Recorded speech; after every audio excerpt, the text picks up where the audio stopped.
यहाँ पर हम देखते हैं विद्युत इंजन को तैयार करना। जैसे विद्युत इंजन को तैयार किस तरीके से किया जाएगा।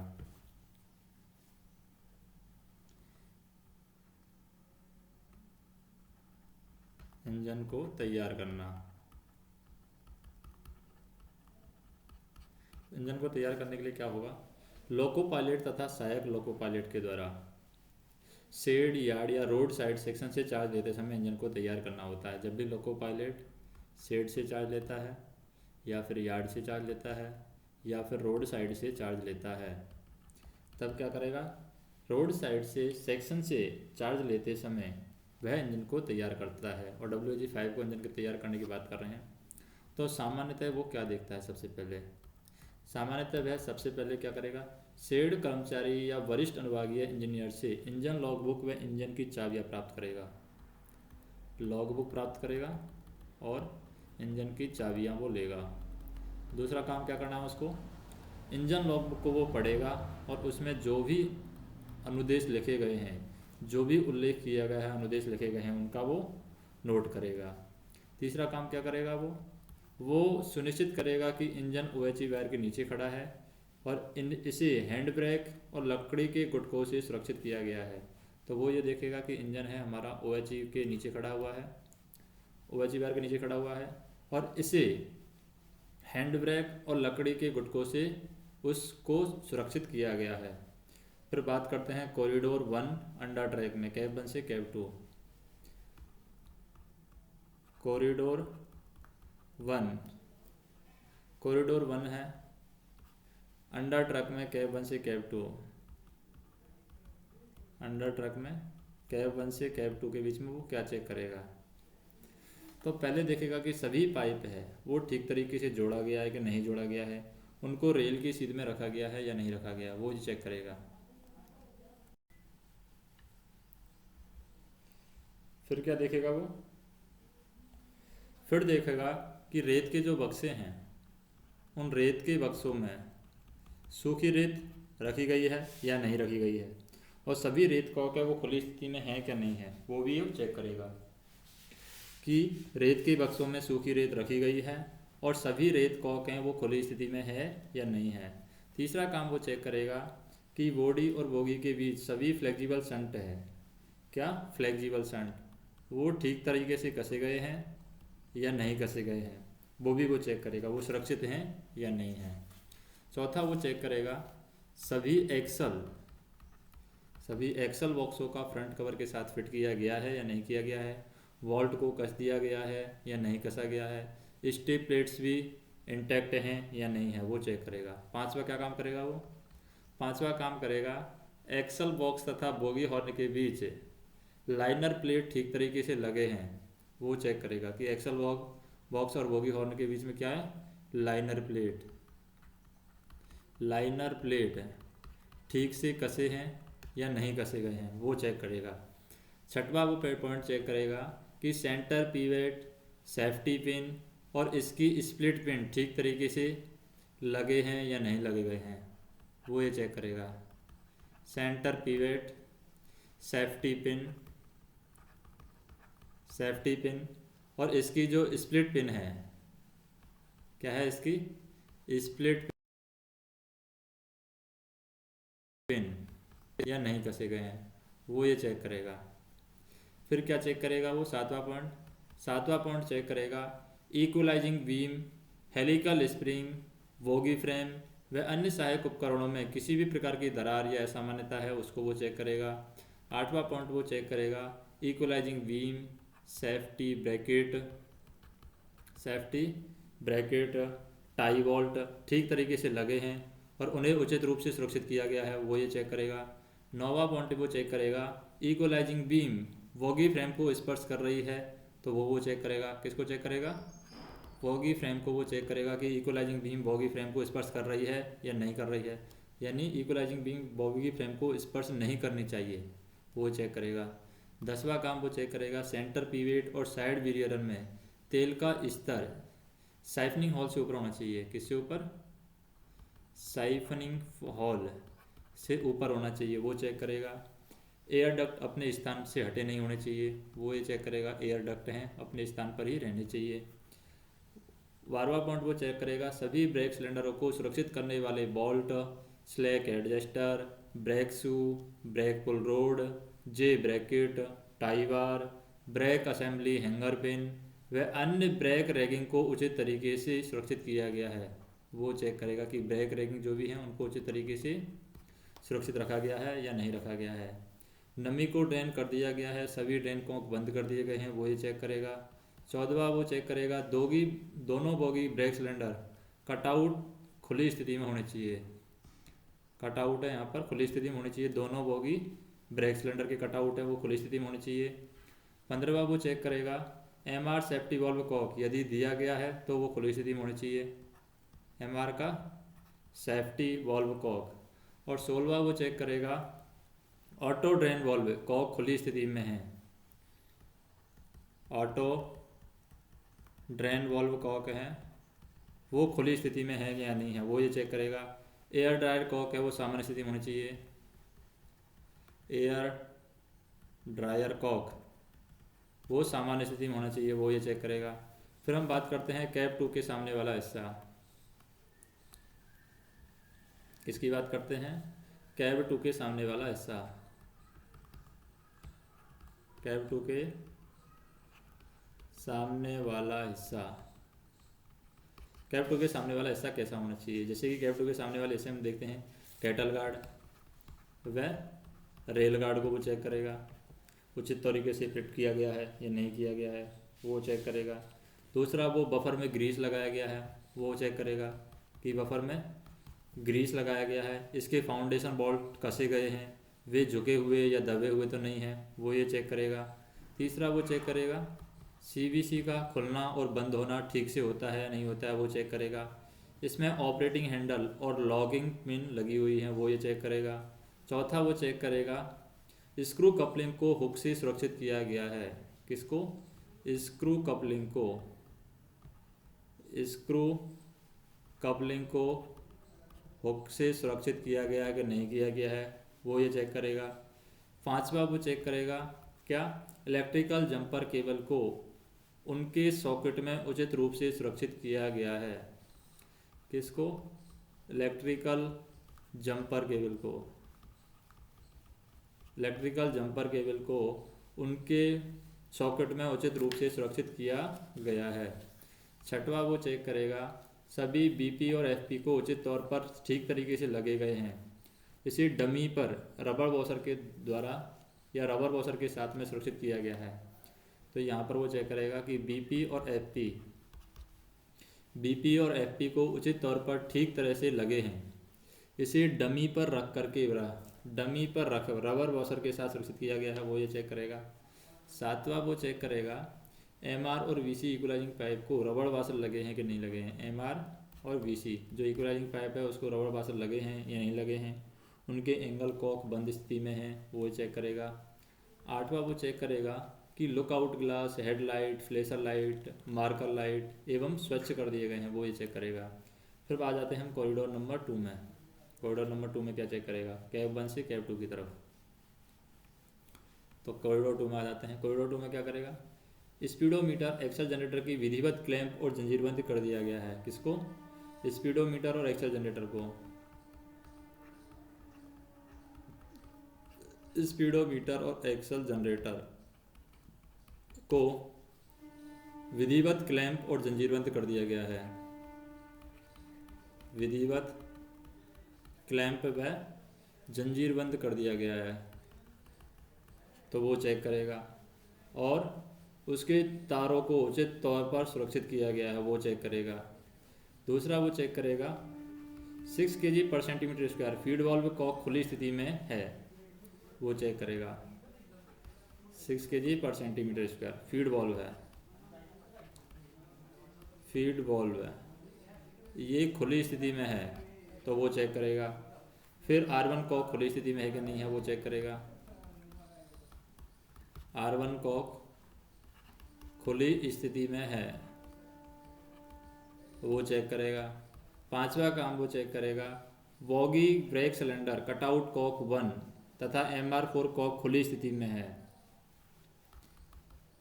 Boggy brake cylinder, bogie brake cylinder है वो cutout cock 1, bogie brake cylinder cutout cock 1 और MR4 कॉक खुली स्थिति में है वो चेक करेगा। छठवा वो चेक करेगा कि कैव 1 के सामने वाला हिस्सा, कैव 1 के सामने वाला हिस्सा क्या है, कैव 1 के सामने वाला हिस्सा, कैव 1 के सामने वाला हिस्सा है दो सामने वाले हिस्सों की तरह, इसका परीक्षण किया जाना जरूरी है। फिर हम देखेंगे अंडर गियर निरीक्षण, यदि इंजन पिट पर खड़ा हो या बाहर से दिखाई पड़ता है तो सुनिश्चित क्या करना है हमें। या मान लीजिए हमारा इंजन किस पर खड़ा हुआ है, पिट पर खड़ा हुआ है, इंजन पिट पर खड़ा हो या बाहर से दिखाई पड़ता है तो सुनिश्चित करेंगे कि CVC इनर बोल्ट को उचित तौर पर सुरक्षित किया गया है। किसको उचित तौर पर सुरक्षित किया गया है, CVC इनर बोल्ट को सुरक्षित किया गया है। अतिरिक्त BP एंगल कॉक यदि दिया गया हो तो खुली स्थिति में होने चाहिए। कौन, अतिरिक्त BP एंगल, अतिरिक्त BP एंगल कॉक ये क्या होनी चाहिए, खुली स्थिति में होनी चाहिए, खुली स्थिति में होने चाहिए। तीसरा हमें क्या करना है, गियर केस में कार्डियम कंपाउंड का स्तर न्यूनतम मार्क में होना चाहिए। गियर केस में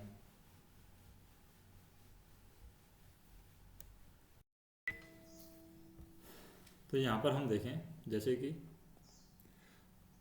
जो CVC है उनके इनर बोल्ट अच्छी तरीके से कसे होने चाहिए। अतिरिक्त BP एंगल कॉक यदि दिया गया है तो खुली स्थिति में होना चाहिए।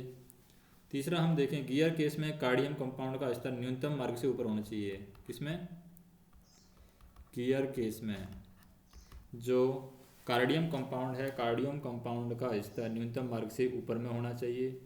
कर्सन मोटर एक्सल कैप बोल्ट कस दिए गए हैं और सील कर दिए गए हैं, तो ये हमारा होना चाहिए कर्सन मोटर एक्सल कैप बोल्ट हैं कस दिए गए हैं और सील कर दिए गए हैं। पांचवा काम होना चाहिए कि सभी गियर के फिक्सिंग बोल्ट ठीक तरीके से लगे हैं और कस दिए गए हैं। जितने भी हमारे सभी जो गियर केस हैं वो उनके फिक्सिंग बोल्ट है वो ठीक तरीके से कस दिए गए हैं, ठीक तरह से लगे हैं और कस दिए गए हैं। छठा काम हमें करना है कि बॉगी तथा सुपर स्ट्रक्चर के बीच अर्थिंग केबल लगाए गए हैं, उन्हें कस दिया गया है। सातवां काम हमें करना है कि traction motor inspection cover terminal box cover को उचित रूप से सुरक्षित कर दिया गया है।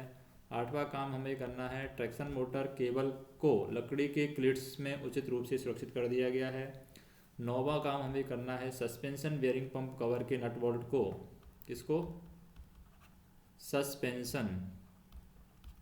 सस्पेंशन बेयरिंग पंप कवर के नट बोल्ट को उचित रूप से कस दिया गया है। 10वां काम हमें करना है क्या, एंड शील्ड बोल्ट ठीक तरीके से लगे हैं, उन्हें अच्छी तरीके से कस दिया गया है। किसको, एंड शील्ड बोल्ट को ठीक तरीके से लगे हैं, उन्हें अच्छी तरीके से कस दिया गया है। 11वां काम हमें करना है tie bar slack adjuster, tie bar slack adjuster J bracket safety bracket को उचित रूप से सुरक्षित कर दिया गया है। 12वां काम हमें करना है मेन ट्रांसफार्मर के तेल ड्रेन प्लग से किसी भी प्रकार का रिसाव नहीं है और इसे विधिवत सील कर दिया गया है। क्या कर दिया गया है, इसको विधिवत सील कर दिया गया है। 13वां काम हमें करना है नोज पैड उचित स्थिति में है, इसकी वर्टिकल पिन हॉरिजॉन्टल पिन और स्प्लिट पिन ठीक तरीके से लगे हैं। 14वां काम हमें करना है एसएल कवर में किसी भी प्रकार की क्षति नहीं है, वो हमें चेक करना है, एसएल कवर में किसी प्रकार की क्षति नहीं है।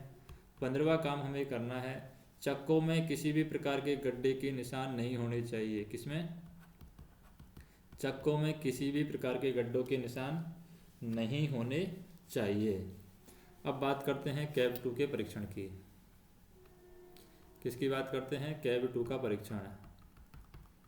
कैब 2 का परीक्षण। तो कैब 2 के परीक्षण की बात करें, सबसे पहले टीवी स्विच बोर्ड की बात करते हैं। जो टीवी है हमारे पास में, ये है टीवी स्विच बोर्ड कैब 2।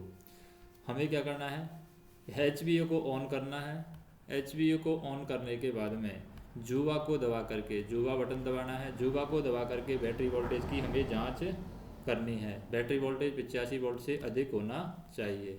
दूसरा काम क्या करना है, हमें प्रोग्राम स्विच है वो बंद पर होना चाहिए। प्रोग्राम स्विच बंद पर होना चाहिए। SCP है हमारा आवश्यकता के अनुसार होना चाहिए, जैसे जितने कंप्रेसर चलाने हैं उसी के अनुसार SCP हमारा होना चाहिए। नेक्स्ट हम देखते हैं कि होवा ऑन पर होना चाहिए। SCP आवश्यकता अनुसार होना चाहिए, होवा हमारा ऑन पर होना चाहिए। होवा ऑन पर होना चाहिए। फिर चौथा काम हमें क्या करना है, चौथा काम हमें करना है अतिरिक्त फ्यूज की जांच करें और EEC पर इसका परीक्षण करना है। अतिरिक्त फ्यूज की जांच करना है, अतिरिक्त फ्यूज की जांच करना है और EEC पर इसका परीक्षण करना है। EEC पर परीक्षण हमें करना है। पांचवा काम हमें करना है स्विच बोर्ड के नीचे तीनों कॉक कपलर के उचित सुरक्षा की हमें जांच करनी है। स्विच बोर्ड के नीचे, स्विच बोर्ड के नीचे तीनों कॉक कपलर हैं, उनकी उचित सुरक्षा की हमें जांच करनी है। फिर बात करते हैं हम TK पैनल की। TK पैनल क्या है, TK पैनल, TK पैनल सुनिश्चित करें कि सभी कॉन्टैक्टर EMC है खुली स्थिति में है। कोई भी कॉन्टैक्टर वेज और बिल्ड नहीं होना चाहिए। EMC हमारा ओपन होना चाहिए, खुली स्थिति में होनी चाहिए। EMC खुली स्थिति में है, कोई भी कॉन्टैक्टर वेज या बेल्ड नहीं होना चाहिए। दूसरा हमें क्या करना है, सुनिश्चित करें कि सभी RQ च्यूट और फ्लेक्सिबल शंट ठीक तरीके से लगे हैं। फिर रिले बोर्ड की बात करते हैं। रिले बोर्ड में क्या करना सुनिश्चित करना है, रिले बोर्ड में सुनिश्चित करना है कि सेफ्टी रिले का कोई टारगेट ड्रॉप नहीं हुआ है। क्या, सेफ्टी रिले का कोई भी टारगेट है वो ड्रॉप नहीं हुआ है। दूसरा हमें चेक करना है कि कोई भी रिले वेज स्थिति में नहीं है। किस स्थिति में नहीं है, वेज स्थिति में नहीं है कोई भी रिले। और तीसरा हमें चेक करना है कि सभी रिले में कवर लगे गए हैं। क्या लगे गए हैं, कवर लगे हैं। तो सभी रिले में कवर होने चाहिए। अब बात करते हैं फ्यूज बोर्ड की।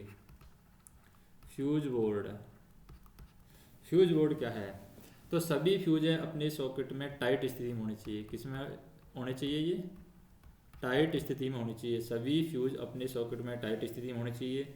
दूसरा क्या काम करना है, हमें सभी स्पेयर फ्यूज की जांच करें जो मेल्ट होना चाहिए, यानी मेल्ट नहीं होना चाहिए। जो भी स्पेयर फ्यूज है उसकी जांच करनी है, कोई भी फ्यूज यहाँ पर मेल्ट नहीं होना चाहिए। बाकी क्या चीज़ें जांच करनी है, अन्य जांच में हम देखते हैं कि खिड़कियों का शटर पूरी तरीके से चालू हालत में होनी चाहिए, यानी हमें खिड़कियां चेक करनी है। खिड़कियों का शटर पूरी तरीके से चालू हालत में होने चाहिए। दूसरा हमें चेक करना है दरवाजे ठीक प्रकार से लॉक हो रहे हैं, इनमें लैच की व्यवस्था की गई है। किसकी व्यवस्था की गई है, लैच की व्यवस्था किसमें की गई है, दरवाजे ठीक तरीके से लॉक हो रहे हैं और इनमें लैच की व्यवस्था की गई है। तीसरा काम हमें करना है A9 और SA9, A9 और SA9 को रिलीज स्थिति में रखना चाहिए। चौथा काम हमें करना है ड्राइविंग कैब में A9 और SA9 कॉक ओपन स्थिति में होनी चाहिए। A9 और SA9 ये कॉक है यहाँ पर ओपन स्थिति में होना चाहिए। और नॉन ड्राइविंग कैब में इन्हें हमें बंद स्थिति में रखना चाहिए। नेक्स्ट हम बात करते हैं कि जो कैब में अग्निशामक यंत्र है, उस अग्निशामक यंत्र और लकड़ी के गुटकों की उपलब्धता की हमें जांच करनी है। छठा काम हमें करना है कि हॉर्न और वाइपर कॉक है वो खुली स्थिति में होना चाहिए। सातवां काम हमें करना है सहायक लोको पायलट का RS फ्लैप वॉल्व बंद स्थिति में है। सातवां काम हम क्या करेंगे, सहायक लोको पायलट का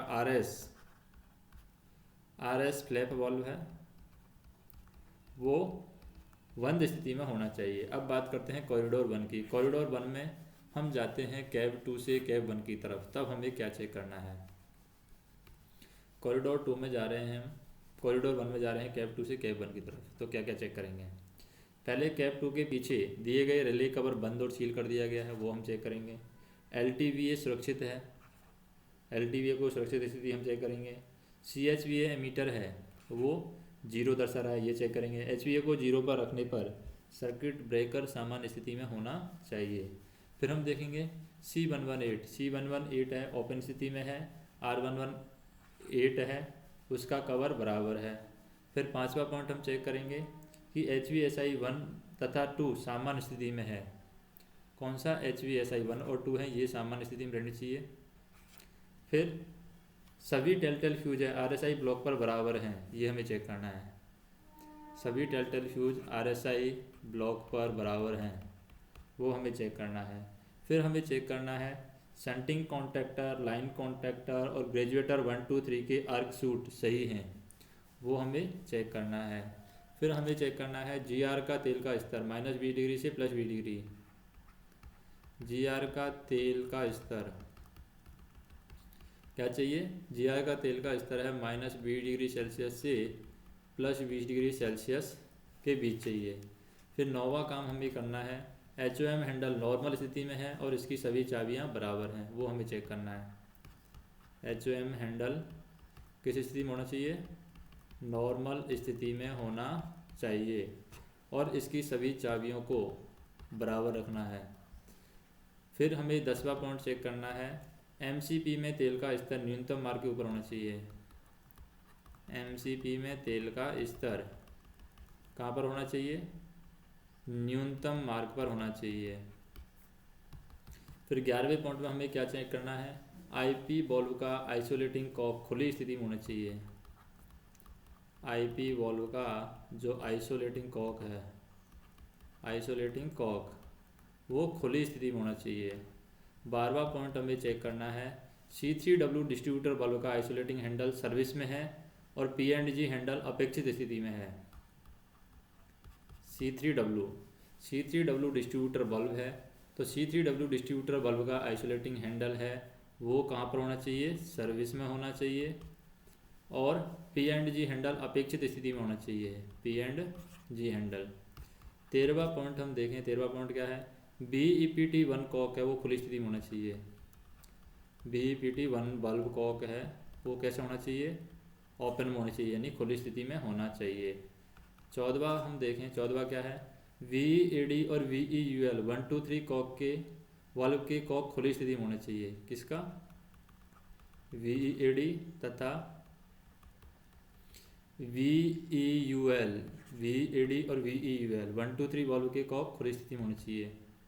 1 2 3 वाल्व के कॉक कैसे होने चाहिए, ये खुली स्थिति में होने चाहिए। फिर 15वां पॉइंट हमें देखना है क्या, STC VA1 और 2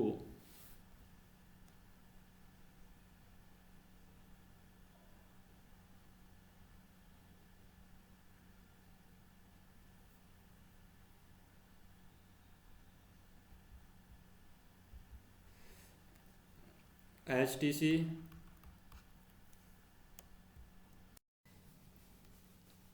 जैसे HTC है, HTC में VA1 और VA2 बाहर की ओर किसी असामान्यता के लिए हमें जांच करना है।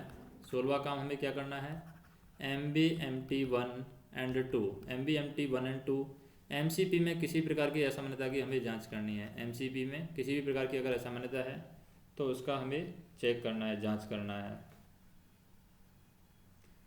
फिर हम बात करते हैं कैब 1 के परीक्षण की। कैब 1 के परीक्षण में आ जाते हैं, सबसे पहले TPN 1 में परीक्षण करते हैं।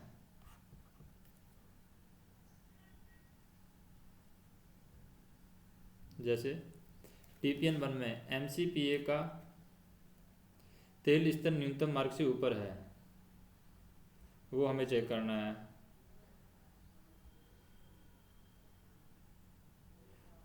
और फिर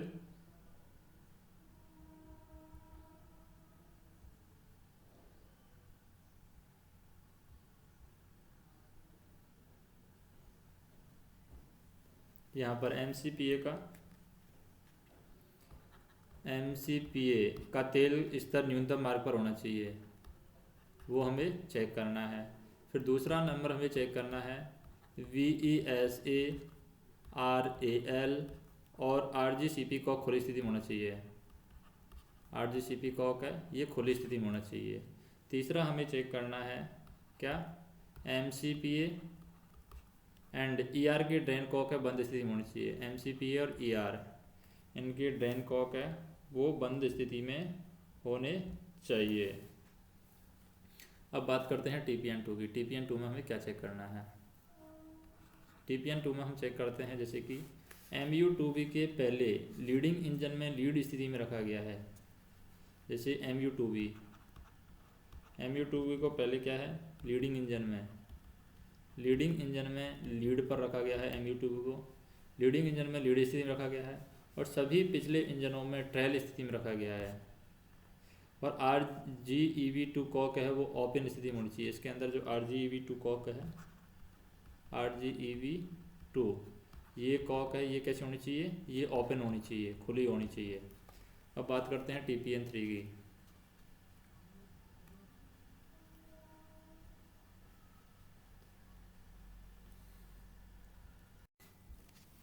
अब TPN3 है, TPN3 में हम चेक करते हैं। TPN3 में हम क्या चेक करेंगे, जैसे कि हैंड ब्रेक कार्य स्थिति में होना चाहिए।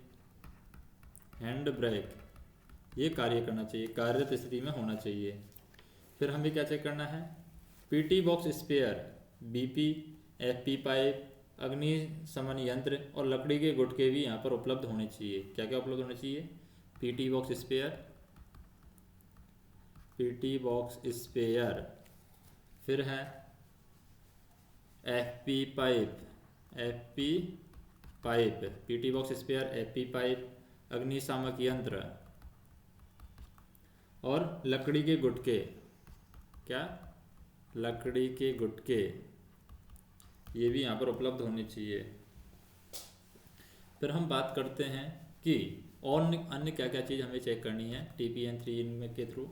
विंडो शटर है, कार्यरत स्थिति में है, वो हमें चेक करना है। दरवाजे को ठीक से तालित कर दिया गया है, वह लैच की व्यवस्था की गई है, वो हमें चेक करना है। A9 और SA9 रिलीज स्थिति में रखे गए हैं, वो हमें चेक करना है।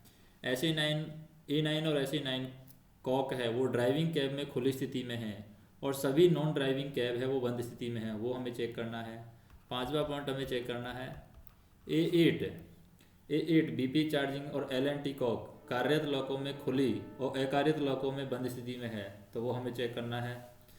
फिर छठवा काम हमें चेक करना है कि हॉर्न तथा वाइपर्स कॉक खुली स्थिति में होने चाहिए, वो हमें चेक करना है। हॉर्न तथा वाइपर्स कॉक है वो ओपन स्थिति में होने चाहिए। सातवां काम हमें चेक करना है, सहायक लोको पायलट का RS फ्लैप वॉल्व है वो बंद स्थिति में होना चाहिए। RS फ्लैप वॉल्व बंद स्थिति में होना चाहिए। फिर हम देखते हैं कॉरिडोर 2 का परीक्षण। कॉरिडोर 2 का परीक्षण हम करेंगे। कॉरिडोर 2 के परीक्षण में हम देखेंगे MCP का तेल का स्तर न्यूनतम मार्ग से ऊपर होना चाहिए। MCP के तेल का स्तर कहाँ पर होना चाहिए, न्यूनतम मार्ग से ऊपर होना चाहिए। दूसरा हमें CD उपलब्ध होनी चाहिए, CD उपलब्ध होनी चाहिए।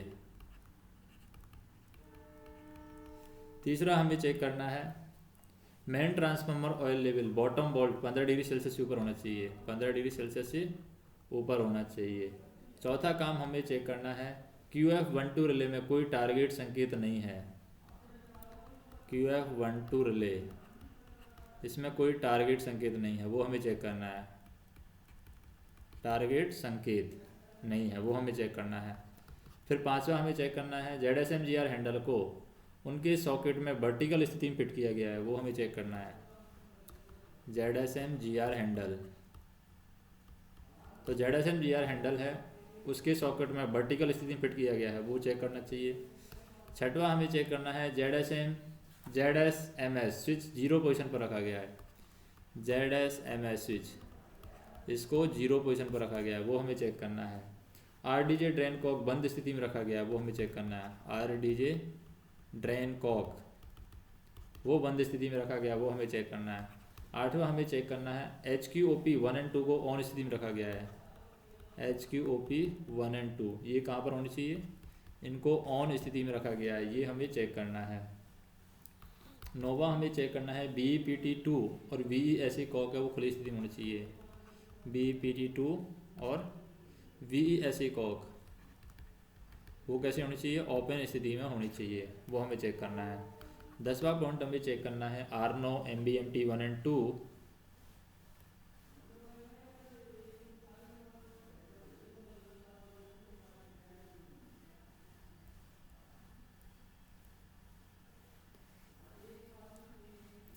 Arno MBMT 1 एंड 2 और RTPR कोई असामान्य नहीं है। RTPR ये हमें चेक करना है कि RTPR कोई असामान्य तो नहीं है। MBMT 1 और 2 तो असामान्य तो नहीं है।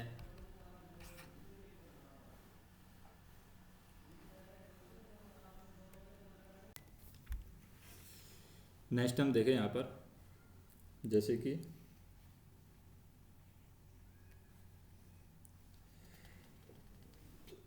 RTPR हो गया, उसके बाद में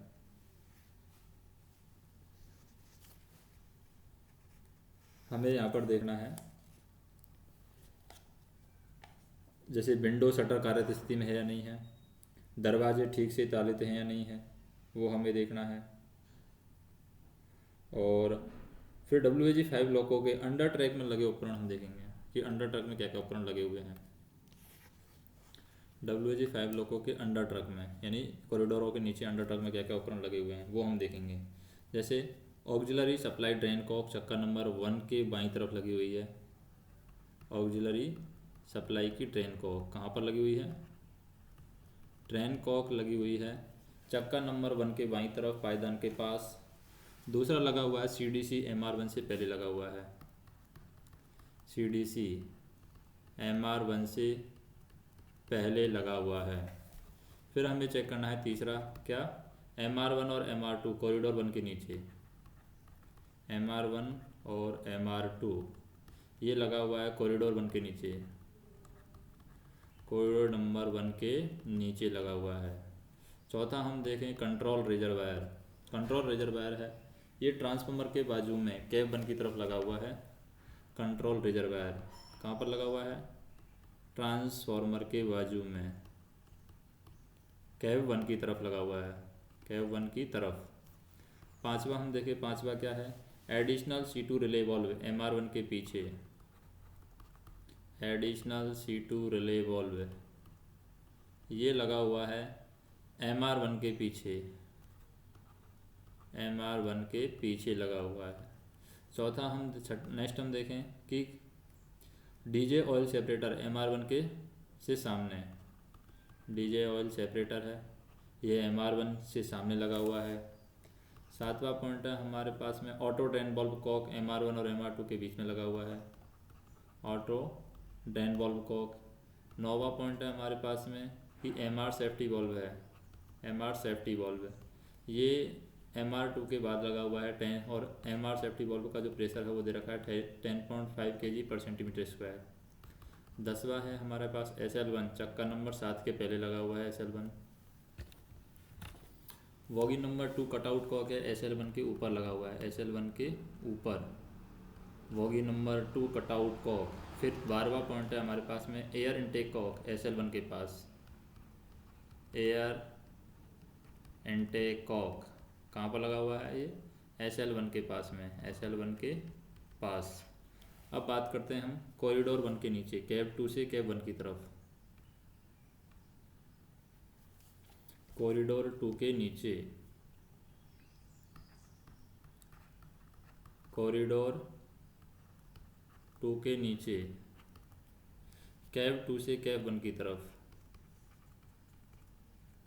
कैब 2 से कैब 1 की तरफ ये हम देखते हैं। कॉरिडोर 2 के नीचे कैब 2 से कैब 1 की तरफ क्या है, पहला है हमारा 6 kg/cm² फीड वाल्व और कटआउट कॉक चक्का नंबर 8 के पास, 6 kg/cm² फीड वाल्व और कटआउट कॉक चक्का नंबर 8 के पास है। फीड वाल्व और कटआउट कॉक चक्का नंबर 8 के पास। दूसरा हम देखें SL2 चक्का नंबर 8 के पास में है, SL2 चक्का नंबर 8 के पास। तीसरा हमारा है SMGR ड्रेन कॉक SL2 और ट्रांसफार्मर के बीच में, SMGR drain cock, SMGR drain cock कहाँ पर है? SL2 और ट्रांसफार्मर के बीच में, SL2 एंड ट्रांसफार्मर के बीच में, ट्रांसफार्मर के बीच। नेक्स्ट पॉइंट है हमारे पास में C2 रिले वॉल्व है, MR2 और MR4 के बीच, MR3 और MR4 के बीच में है C2 रिले वॉल्व है, C2 relay valve. C2 relay valve कहाँ पर है? MR3 और MR4 के बीच में, MR3 एंड MR4 के बीच। फिर है पांचवा पॉइंट है MR4 मेन कॉक है, MR4 के बाद में लगा हुआ है, MR4 मेन कॉक कहाँ पर लगा हुआ है? MR4 के बाद में, MR4 के बाद। छठवां नंबर हम देखते हैं बोगी नंबर 1 कटआउट कॉक चक्का नंबर 6 के पास में, bogie number 1 cutout cock, cutout cock चक्का नंबर 6 के पास लगा हुआ है, चक्का नंबर 6 के पास बोगी नंबर 1 कटआउट कॉक चक्का नंबर 6 के पास लगा हुआ है। सातवां पॉइंट है वो है हमारे पास में R1 कॉक सीडीसी चक्का नंबर 4 के ऊपर लगा हुआ है, R1 कॉक CDC चक्का नंबर 4 के ऊपर लगा हुआ है, चक्का नंबर 4 के ऊपर। फिर है चालक और सहायक चालक के कर्तव्य। किसके कर्तव्य की बात करें हम? चालक और सहायक चालक के कर्तव्य।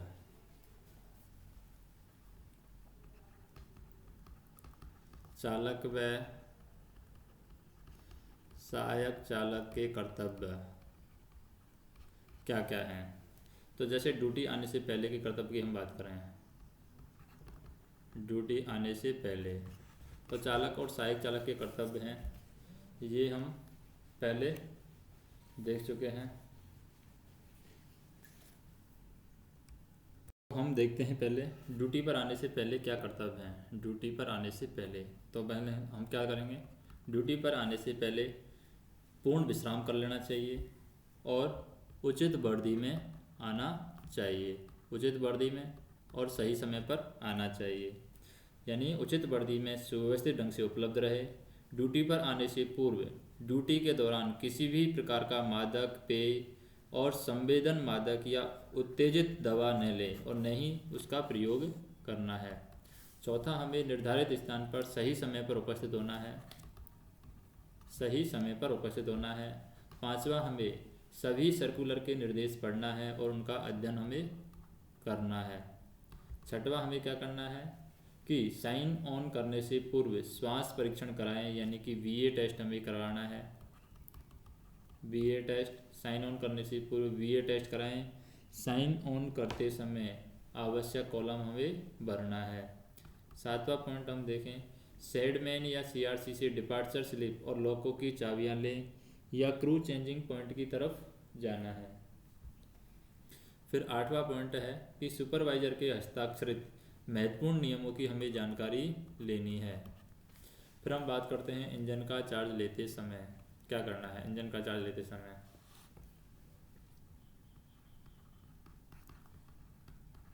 इंजन का चार्ज लेते समय हमें क्या करना है? इंजन का चार्ज लेते समय पहला है, हमें लॉग बुक और ट्रिप कार्ड को पढ़ें। यदि कोई असामान्यता मिलती है तो तुरंत TLC से संपर्क हमें करना है। दूसरा काम क्या करना है? Relay, switch, fuse, contactor panel, auxiliary, pneumatic cock की पोजीशन व अंडर ट्रक की फिटिंग हमें चेक करनी है, अंडर ट्रक की फिटिंग हमें चेक करनी है। तीसरा, हमें चेक करना है सभी safety fitting, safety device, safety item की हमें जांच करना है। सभी सेफ्टी फिटिंग है उनकी जांच करनी है, सेफ्टी डिवाइसेस की जांच करनी है, सेफ्टी आइटम की हमें जांच करनी है। चौथा पॉइंट है, हमें सभी ऑयल पॉइंट का जांच करना है।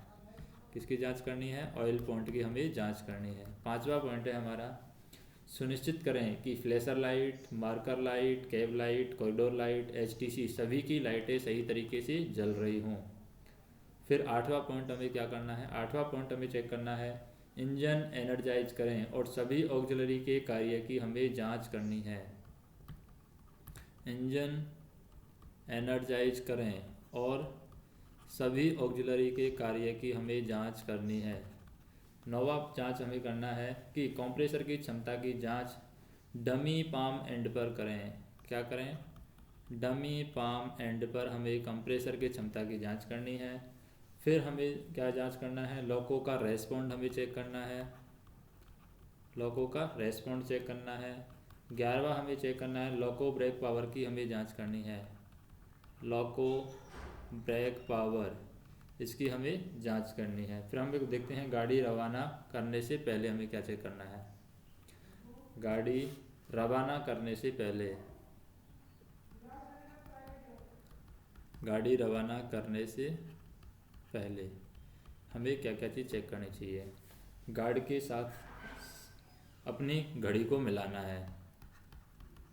दूसरा हमें क्या चेक करना है? खंड में लगे स्थायी और अस्थायी गति प्रतिबंधों को नोट करना है। जो भी स्थायी और अस्थायी गति प्रतिबंध लगे हुए हैं उनको नोट करना है। तीसरा हमें चेक करना है, ब्रेक कंटिन्यूटी टेस्ट करना है। Brake continuity test. चौथा हमें चेक करना है, स्पीडोमीटर में उपयुक्त प्रविष्टि है उसको दर्ज करना है। स्पीडोमीटर में उपयुक्त प्रविष्टि दर्ज करना है। पांचवा हमें चेक करना है, एनर्जी मीटर की रीडिंग नोट करना है। एनर्जी मीटर की रीडिंग हमें नोट करना है। छठवां हमें क्या चेक करना है? उचित प्रस्थान प्राधिकार मिला है यह सुनिश्चित करना है। उचित प्रस्थान प्राधिकार ये मिला है क्या, यह हमें सूचित करना है, सुनिश्चित करना है। सातवां हमें चेक करना है, सिग्नल के संकेत को दोहराएं और गार्ड से ऑल राइट सिग्नल मिलाएं। सिग्नल का संकेत है उसको हमें दोहराना है, दोहराएं और गार्ड से ऑल राइट सिग्नल को हमें मिलाना है। फिर हम बात करते हैं चलने के दौरान हमें क्या करना है। जब गाड़ी चल रही है तो चलने के दौरान हमें क्या क्या चीज़ चेक करनी है, क्या क्या बातों का ध्यान रखना है। चलने के दौरान हमें सदैव सतर्क और सावधान रहना है। किसी भी असामान्यता के लिए अपनी लाइन और बाजू वाली लाइन और OHE पर हमें नज़र रखनी है। तीसरा, हमें अपनी लाइन के सिग्नलों का हमें पालन करना है।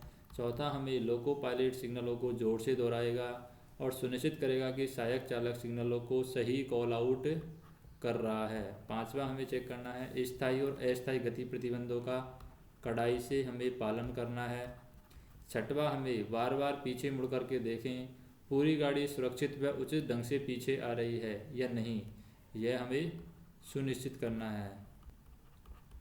फिर सातवां पॉइंट है हमें कि सिग्नल, टर्निंग, टनल, स्टेशन पर पहुंचने से पहले अपने आप को दूसरे कार्यों से व्यस्त नहीं रखें, सावधानी पूर्वक ड्राइविंग करें।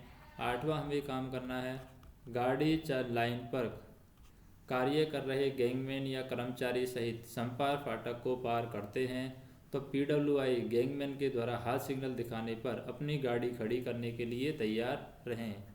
नौवां पॉइंट है हमारे पास में, स्टेशन और कैबिन स्टाफ से सिग्नल आदान प्रदान करते समय अंतिम रोग सिग्नल तक पीछे देखते रहें। 10वां पॉइंट है हमारे पास में, सीटी बोर्ड, कटाव, घुमाव, सुरंग, पुल तथा स्टेशन से थ्रू जाते समय लंबी सीटी बजाना है। क्या बजाना है? लंबी सीटी बजाना है। 11वां, हमें चेक करना है सहायक चालक की सहायता से यह सुनिश्चित करें कि सभी ऑक्सिलरी उपकरण, ऑयल लेवल तथा तापमान सही है। पिछली कैब की मीटर रीडिंग अगली कैब के समान है। 12वां, हमें चेक करना है असामान्यता के दौरान सभी गाड़ियों के संचालन जैसे TSL, ACF, train parting, train dividing, signal व OHE डिफेक्ट इत्यादि का कड़ाई से पालन करें। 13वां, हमें चेक करना है कि ECP, ब्रेक वाइंडिंग, ऑग, हॉट एक्सल, CRO को सतर्कतापूर्वक अटेंड करें। 14वां, हमें चेक करना है कि किसी भी असामान्य समय में या दुर्घटना के समय बगल वाली लाइन का बचाव सबसे पहले करें। फिर स्टेशन पार करने और रुकने का लेखा जोखा हमें रखना है। फिर न्यूट्रल सेक्शन का पार करने से पूर्व सावधानियों की बात करें। न्यूट्रल सेक्शन पार करने से पहले क्या कर्तव्य हैं लोको पायलट और सहायक लोको पायलट का। न्यूट्रल सेक्शन, तो न्यूट्रल सेक्शन पार करने से पहले पहला काम है एमआर प्रेशर 9.5 kg पर सेंटीमीटर स्क्वायर बनाएं। एमआर का प्रेशर कितना बनाना है 9.5 kg पर सेंटीमीटर स्क्वायर। दूसरा काम है OHE मीटर की रीडिंग नोट करें, OHE मीटर की रीडिंग नोट करना है। तीसरा काम हमें चेक करना है नेचुरल सेक्शन बोर्ड को दोहराएं, यानी न्यूट्रल सेक्शन बोर्ड को, न्यूट्रल सेक्शन बोर्ड इसको हमें दोहराना है। चौथा काम हमें चेक करना है डीजे ओपन करने पर सुनिश्चित करें कि LSDJ, LSCHBA, LSDJ, LSCHBA, LSV और LSGR जल गई है। LSV और LSGR ये क्या गई हैं, जल गई हैं, जल गई हैं। यदि डीजे लॉक होने का पता चलता है तो तुरंत पेंटो नीचे करें। फिर न्यूट्रल सेक्शन पार करने के बाद, न्यूट्रल सेक्शन पार करने के बाद की बात करते हैं हम। न्यूट्रल सेक्शन पार करने के बाद, तो न्यूट्रल सेक्शन पार करने के बाद में पहला काम करना है हमें डीजे क्लोज करें और सुनिश्चित करें कि LSDJ, LSCHBA और LSV बुझ गई है। LSDJ, LSCHBA और LSV बुझ गई है। दूसरा काम क्या करना है हमें OHE की रीडिंग हमें नोट करनी है। क्या करना है OHE की रीडिंग हमें नोट करनी है। तीसरा काम क्या करना है हमें उपकरणों की जांच तथा रिले बोर्ड की जांच के लिए सहायक चालक को नियुक्त करें। फिर बात करते हैं हॉल्ट के दौरान क्या करना है। अगला काम है हॉल्ट के दौरान क्या करना है। हॉल्ट के दौरान, हॉल्ट के दौरान बात करें हम, पहला काम करना है हमें लॉको ब्रेक लगाना सुनिश्चित करें। क्या करना है लॉको ब्रेक लगाना, ये सुनिश्चित करना है। दूसरा हमें नीचे उतर करके सभी रिजर्वायर को ड्रेन करके नमी को बाहर निकालना है, नमी बाहर निकालें। तीसरा काम क्या करना है, तीसरे काम में हमें लोको और लोड के बीच कपलिंग सही होने की जांच करनी है, यानी यहाँ पर कपलिंग सही हो इसकी हमें जांच करनी है। चौथा काम हमें लोको को अनमेंड न छोड़ें, अनमेंड न छोड़ें। पांचवा काम हमें क्या करना है, पांचवें काम में फाउलिंग मार्क क्लियर होना सुनिश्चित करें। फाउलिंग मार्क का क्लियर होना हमें सुनिश्चित करना है। अब बात करते हैं ट्रिप पूरा करने के बाद क्या करना है। ट्रिप पूरा करने के बाद, ट्रिप पूरा करने के बाद, तो ट्रिप पूरा करने के बाद की बात करें लोको और अंडर ट्रक की जांच हमें करनी है। किसकी जांच करनी है, लोको व अंडर ट्रक की हमें जांच करनी है। लोको लॉग बुक भरें, लोको लॉग बुक भरें। तीसरा हमें करना है स्पीडोमीटर का किलोमीटर नोट करें, किलोमीटर हमें नोट करना है। चौथा हमें क्या करना है इनकमिंग स्टाफ को इंजन हैंडओवर करें, इनकमिंग स्टाफ को इंजन हैंडओवर करना है। पांचवा क्या करना है हमें यात्रा के दौरान पाए गए सिग्नल डिफेक्ट और ट्रैक डिफेक्ट को लॉबी में रखें और रजिस्टर में दर्ज करें। जो भी सिग्नल डिफेक्ट पाया गया है, जो भी ट्रैक डिफेक्ट पाया गया है उसको लॉबी में रखे रजिस्टर में दर्ज करना है। अगला पॉइंट है ट्रेन रजिस्टर में प्रोग्रेसिव घंटे लिखना है हमें, प्रोग्रेसिव घंटे। और सातवां पॉइंट है साइन ऑफ के समय लॉबी में रखे विभिन्न रजिस्टर से संबंधित सभी विवरण की विस्तृत जानकारी दर्ज करें। लोको डिफेक्ट, सिग्नल डिफेक्ट, ऊर्जा खपत रजिस्टर आदि में दर्ज करना है। फिर हम बात करते हैं विद्युत लोकों में लगे विभिन्न उपकरण, कौन कौन से उपकरण यहाँ पर लगे हुए हैं, तो उनकी हम बात करेंगे। यहाँ पर विद्युत लोकों में लगे विभिन्न उपकरण, तो उपकरण में पहला नंबर का जाता है स्विच। स्विच है यह किसी सर्किट को ओपन और क्लोज करने के काम आता है। इसे मैन्युअली ऑपरेट कर सकते हैं। 6 प्रकार के स्विच हैं। पहला स्विच है टॉगल स्विच। टॉगल स्विच ये पहला प्रकार का स्विच है, यानी टॉगल स्विच को हम बोलते हैं लीवर स्विच, टॉगल स्विच या लीवर स्विच। दूसरा हम देखें press button type, press button type. तीसरा है हमारा पियानो टाइप, पियानो टाइप। चौथा है हमारा नाइफ टाइप, नाइफ टाइप। पांचवा है हमारा rotary type,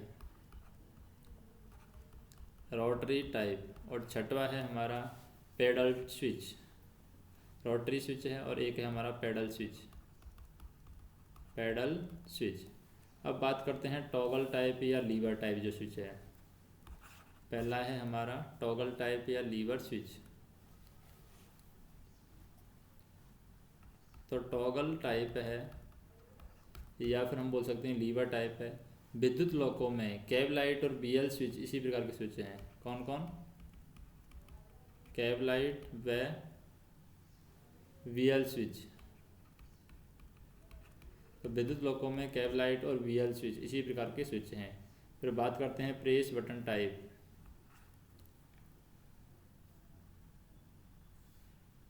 press button type,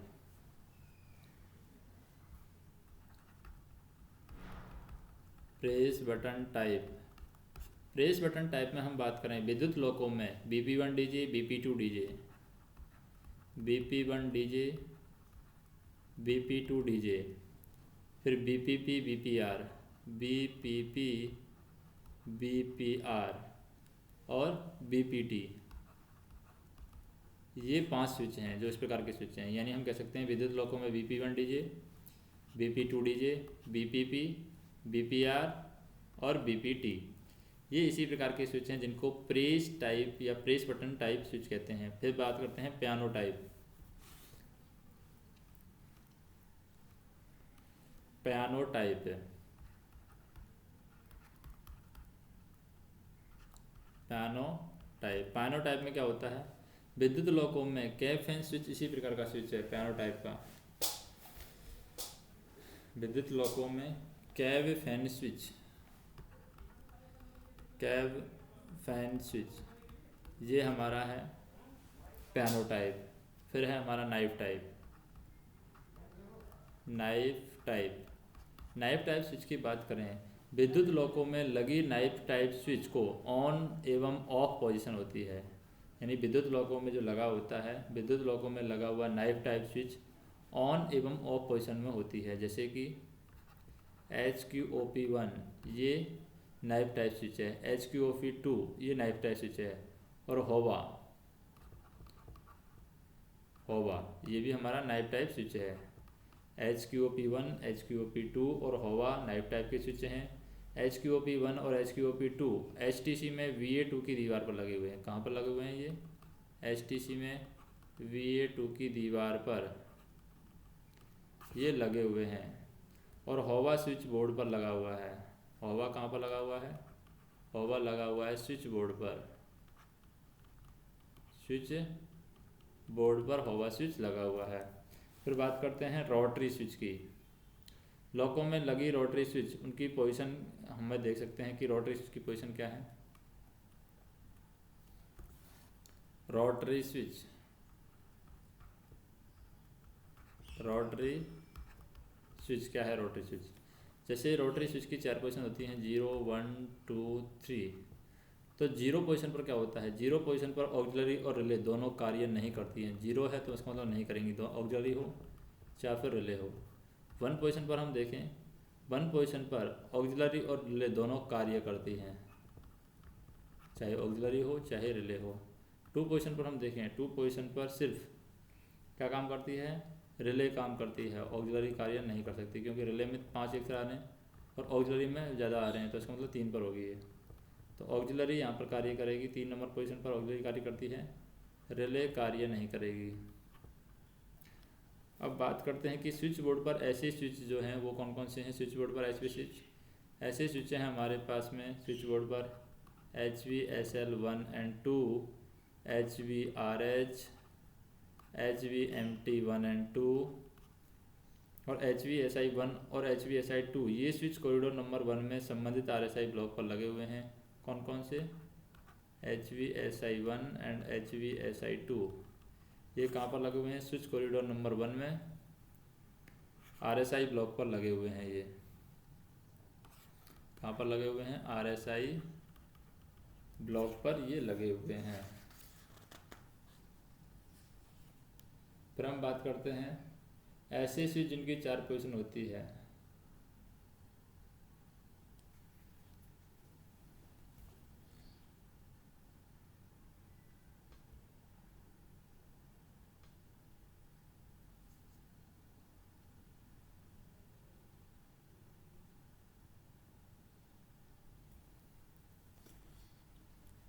ऐसे स्विच जिनकी 4 पोजीशन होती हैं वो कौन कौन सी स्विच हैं? जैसे 1, 2, 3 एंड 4 ये 4 स्विच होती है HMCS स्विच की, जो मोटर को कट ऑफ करता है। HMCS स्विच 1 और 2 की पोजीशन होती है। जैसे कि मान लीजिए 1 पोजीशन है, इसका मतलब हम कह सकते हैं कि HMCS अगर हमारा 1 पर है तो इसका मतलब ट्रैक्शन मोटर 1, 2, 3 कार्य करेगी। अगर HMCS 2 हमारा 1 पर है तो इसका मतलब ट्रैक्शन मोटर 4, 5, 6 कार्य करेगी। मान लीजिए 2 पर है, इसका मतलब हमारी ट्रैक्शन मोटर 1 आइसोलेट हो गई है। और अच्छा HMCS 2 अगर 2 पर है पोजीशन पर तो इसका मतलब TM4 कार्य नहीं कर रही है। तीसरे की बात करें हम, तीसरे में क्या है? ट्रैक्शन मोटर 2 कार्य नहीं कर रही है। अगर HMCS स्विच है वो 3 नंबर पर है। HMCS स्विच 3 नंबर पर है। HMCS स्विच 3 नंबर पर है, इसका मतलब ट्रैक्शन मोटर 2 आइसोलेट है। HMCS 2 अगर 3 नंबर पर है, इसका मतलब ट्रैक्शन मोटर 5 हमारी काम नहीं कर रही है। HMCS 1 हमारा मान लीजिए 4 पोजीशन पर है, इसका मतलब ट्रैक्शन मोटर 3 काम कर नहीं कर रही है। और HMCS 2 वो हमारा 4 नंबर पर है, इसका मतलब ट्रैक्शन मोटर 6 कार्य नहीं कर रही है। अब बात करते हैं ऐसे स्विच जिनकी 2 ही पोजीशन है हमारे पास में। ऐसे स्विच जिनकी 2 पोजीशन होती हैं वो कौन कौन से हैं?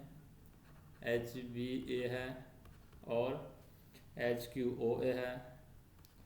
HVA, HQOA और HCHBA और एक और स्विच है HQCVAR। ये जो 4 स्विच हैं इनकी 2 ही पोजीशन होती हैं। 0 पोजीशन पर ये क्या होते हैं? आइसोलेट होते हैं। और 1 पोजीशन पर ये क्या होते हैं? कार्यरत होते हैं। कार्यरत। अब ऐसे स्विच जिनकी 8 पोजीशन रहती हैं उनकी बारे में बात करते हैं।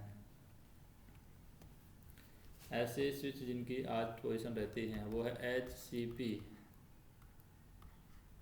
ऐसे स्विच जिनकी 8 पोजीशन रहती हैं, मान लीजिए 0 पोजीशन पर है। 0 पोजीशन पर है, इसका मतलब कोई भी MCP कार्य नहीं करेगी। कोई भी MCP कार्य नहीं करेगी। फिर 1 पोजीशन पर है, इसका मतलब MCP1 कार्य नहीं करेगी। 1 पर है, इसका मतलब MCP1 कार्य नहीं करेगी। 2 नंबर पर है, इसका मतलब MCP2 कार्य नहीं करेगी। 3 नंबर पर इसका मतलब MCP3 कार्य नहीं करेगी। और 1 और 2 नंबर पर है, इसका मतलब MCP1 और 2 कार्य नहीं करेगी। 1 और 3 नंबर पर है, इसका मतलब MCP1 और 3 कार्य नहीं करेगी। 2 एंड 3 नंबर पर है, इसका मतलब MCP2 एंड 3 कार्य नहीं करेगी। फिर 1, 2, 3 पोजीशन पर है, इसका मतलब MCP1 और 2 और 3 कार्य नहीं करेगी। MCP1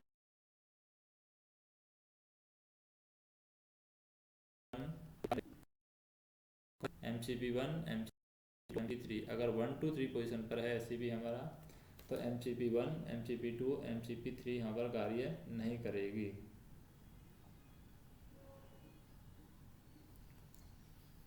फिर हम बात करते हैं फ्यूज की।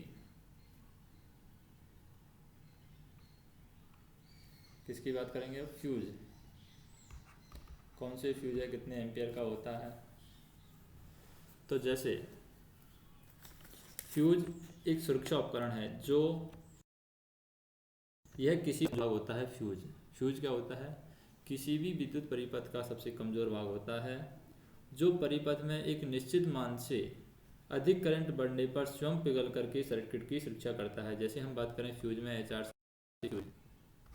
एचआरसी फ्यूज क्या है, तो एचआरसी फ्यूज की बात करें, लोकोमोटिव पर अलग अलग टाइप के सर्किट हैं और प्रत्येक सर्किट को ओवर करंट से बचाने के लिए फ्यूज लगाए गए हैं। तो लोकोमोटिव में क्या हुए हैं, लोकोमोटिव पर अलग अलग टाइप के सर्किट लगे हैं और प्रत्येक सर्किट को ओवर करंट से बचाने के लिए फ्यूज लगाए गए हैं। और यदि सर्किट में अर्थ फॉल्ट या शॉर्ट सर्किट के कारण करंट की मात्रा बढ़ती है तब फ्यूज मेल्ट हो जाता है, जिससे सर्किट की सुरक्षा होती है। और WAG5 लोको पर HRC फ्यूज लगे गए हैं, जैसे कि CCVA फ्यूज है वो 35 एम्पियर का है और CCPT फ्यूज है वो है हमारा 16-10 एम्पियर का है।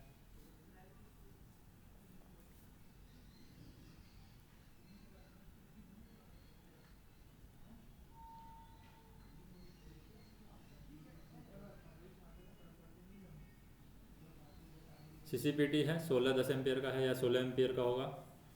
CCRA है, CCRA फ्यूज 1 और 2, ये 16 एम्पियर का है। CCA फ्यूज है, ये हमारा 6 एम्पियर का है CCA फ्यूज। CCBT फ्यूज है, ये हमारा 6 एम्पियर का है CCBT फ्यूज। फिर CCDJ फ्यूज है, ये 6 एम्पियर का है। CCDJ ये कितने एम्पियर का है, 6 एम्पियर का है CCDJ। CCLS है, ये 6-10 का है CCLS, ये भी हम कह सकते हैं 6 एम्पियर का, 10 एम्पियर का होगा। CCLSA है, ये 6 एम्पियर का होगा। CCLSA कितने एम्पियर का होगा, ये CCLSA 6 एम्पियर का होगा। फिर CCLC है, ये भी 6 एम्पियर का होगा।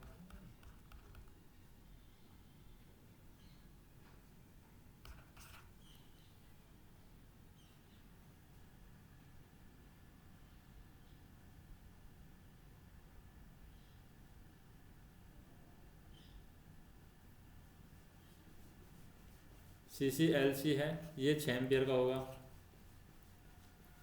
CCLS कितने एम्पियर का है, CCLSA है, CCLSA है हमारा 6 एम्पियर का है। CCLC है, ये कितने एम्पियर का है, 6 एम्पियर का है CCLC। CCLF12 है, ये भी 6 एम्पियर का है। CCLF1/2 ये भी कितने एम्पियर का है, 6 एम्पियर का है। इसके अतिरिक्त कुछ लोकों में कुछ और फ्यूज भी दिए गए हैं।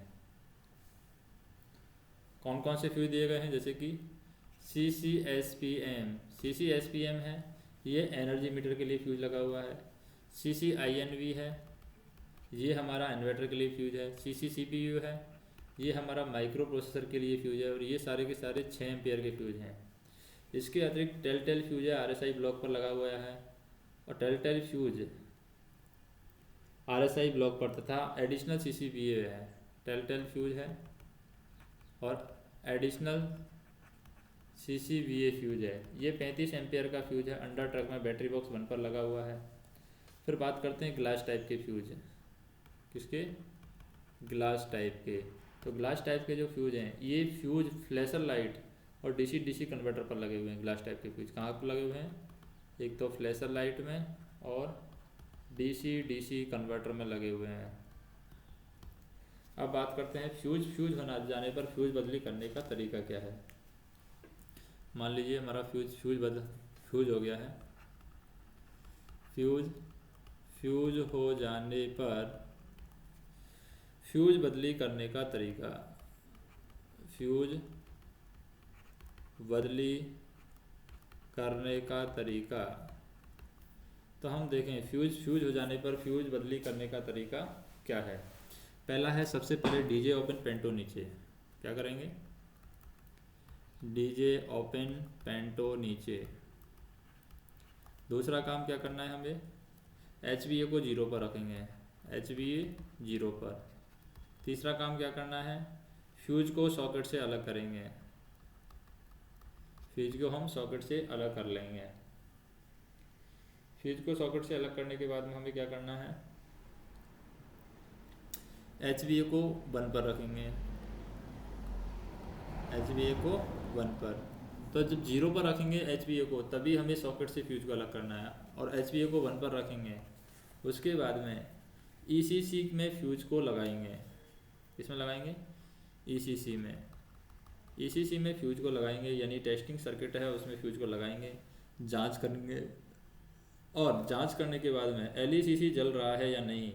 यदि जल रहा है तो फ्यूज ठीक है, और अगर नहीं जल रहा है तो फ्यूज खराब है। और यदि फ्यूज खराब है तो उसी कैपेसिटी का दूसरा अच्छा फ्यूज लेंगे और ईसीसी पर उसकी जांच करेंगे। फिर 7वें नंबर पर क्या करना है, एचवीए को 0 पर रखेंगे, इसको 0 पर रखेंगे, एचवीए को 0 पर रखेंगे। एचवीए को 0 पर रख करके सॉकेट में अच्छे फ्यूज को हम लगा देंगे।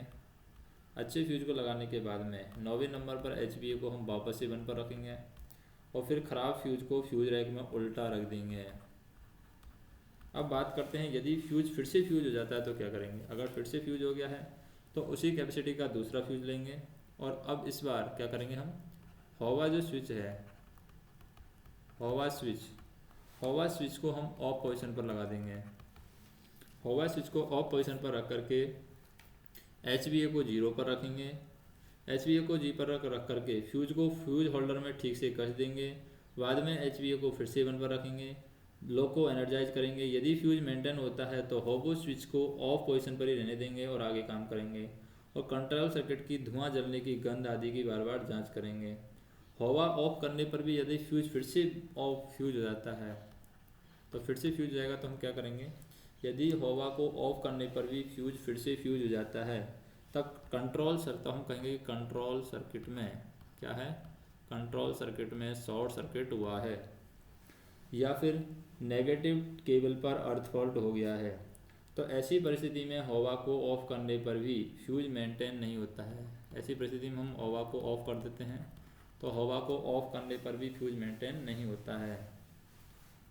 और मान लीजिए हवा को ऑफ पोजीशन पर रखने के बाद भी, जैसे हवा को हमने ऑफ पोजीशन पर रख दिया, तो हवा को ऑफ पोजीशन के रखने के बाद भी यदि एडिशनल सीसीबीए, सीसीपीटी और सीसीडीजे फ्यूज हो जाता है तो हम लॉको को फेल करेंगे।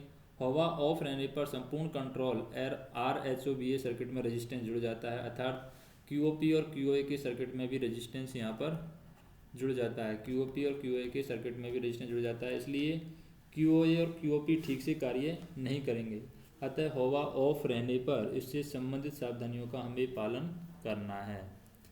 फिर हम बात करते हैं कॉन्टैक्टर के बारे में।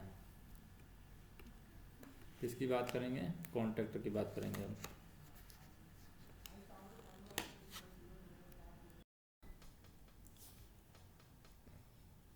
अब बात करते हैं हम कॉन्टैक्टर में। जैसे कॉन्टैक्टर एक प्रकार का रिमोटली ऑपरेटेड स्विच है।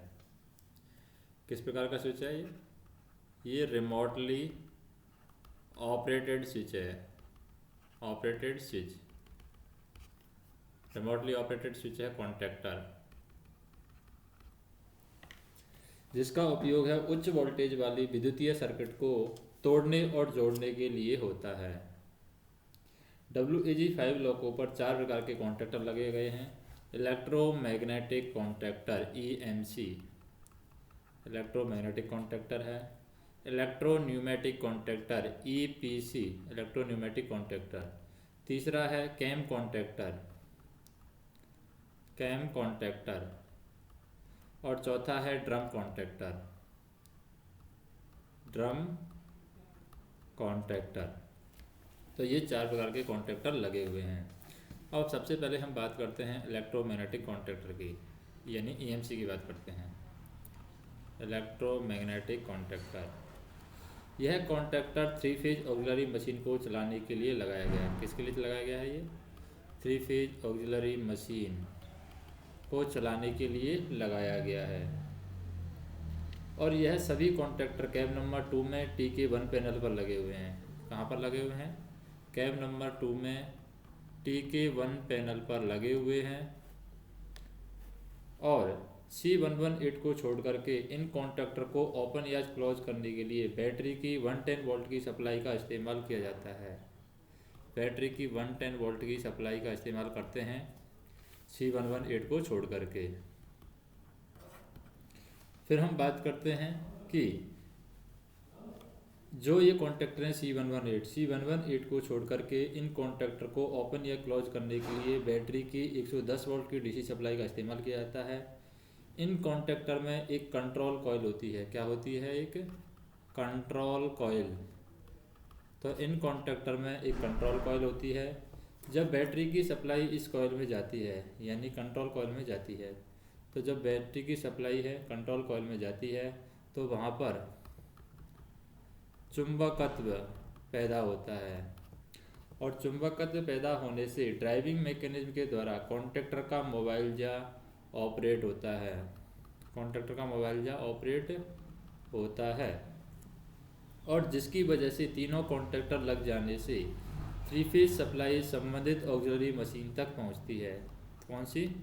थ्री फेज सप्लाई है, ये संबंधित ऑक्सिलरी मशीन तक पहुंचती है। लॉकों पर 3 प्रकार के निम्नलिखित ईएम कॉन्टैक्ट लगाए गए। कौन कौन से कॉन्टैक्ट लगाएंगे लॉकों पर? C101 कॉन्टैक्ट लगाए गए हैं, और C102 कॉन्टैक्ट लगाया गया है, C103 कॉन्टैक्ट लगाया गया है। ये कौन से कॉन्टैक्टर है? EMC कॉन्टैक्टर है। C106, C105, C107, C108, और किसी किसी लॉकों में C118 भी यहाँ पर न्यूमेटिक टाइप कॉन्टैक्टर है। इलेक्ट्रो न्यूमेटिक टाइप कॉन्टैक्टर कुछ लॉकों में C118 है। अब बात करते हैं C118 कॉन्टैक्टर की। यानी कि हम इलेक्ट्रोन्यूमेटिक कॉन्टैक्टर की बात करते हैं। इलेक्ट्रोन्यूमेटिक contactor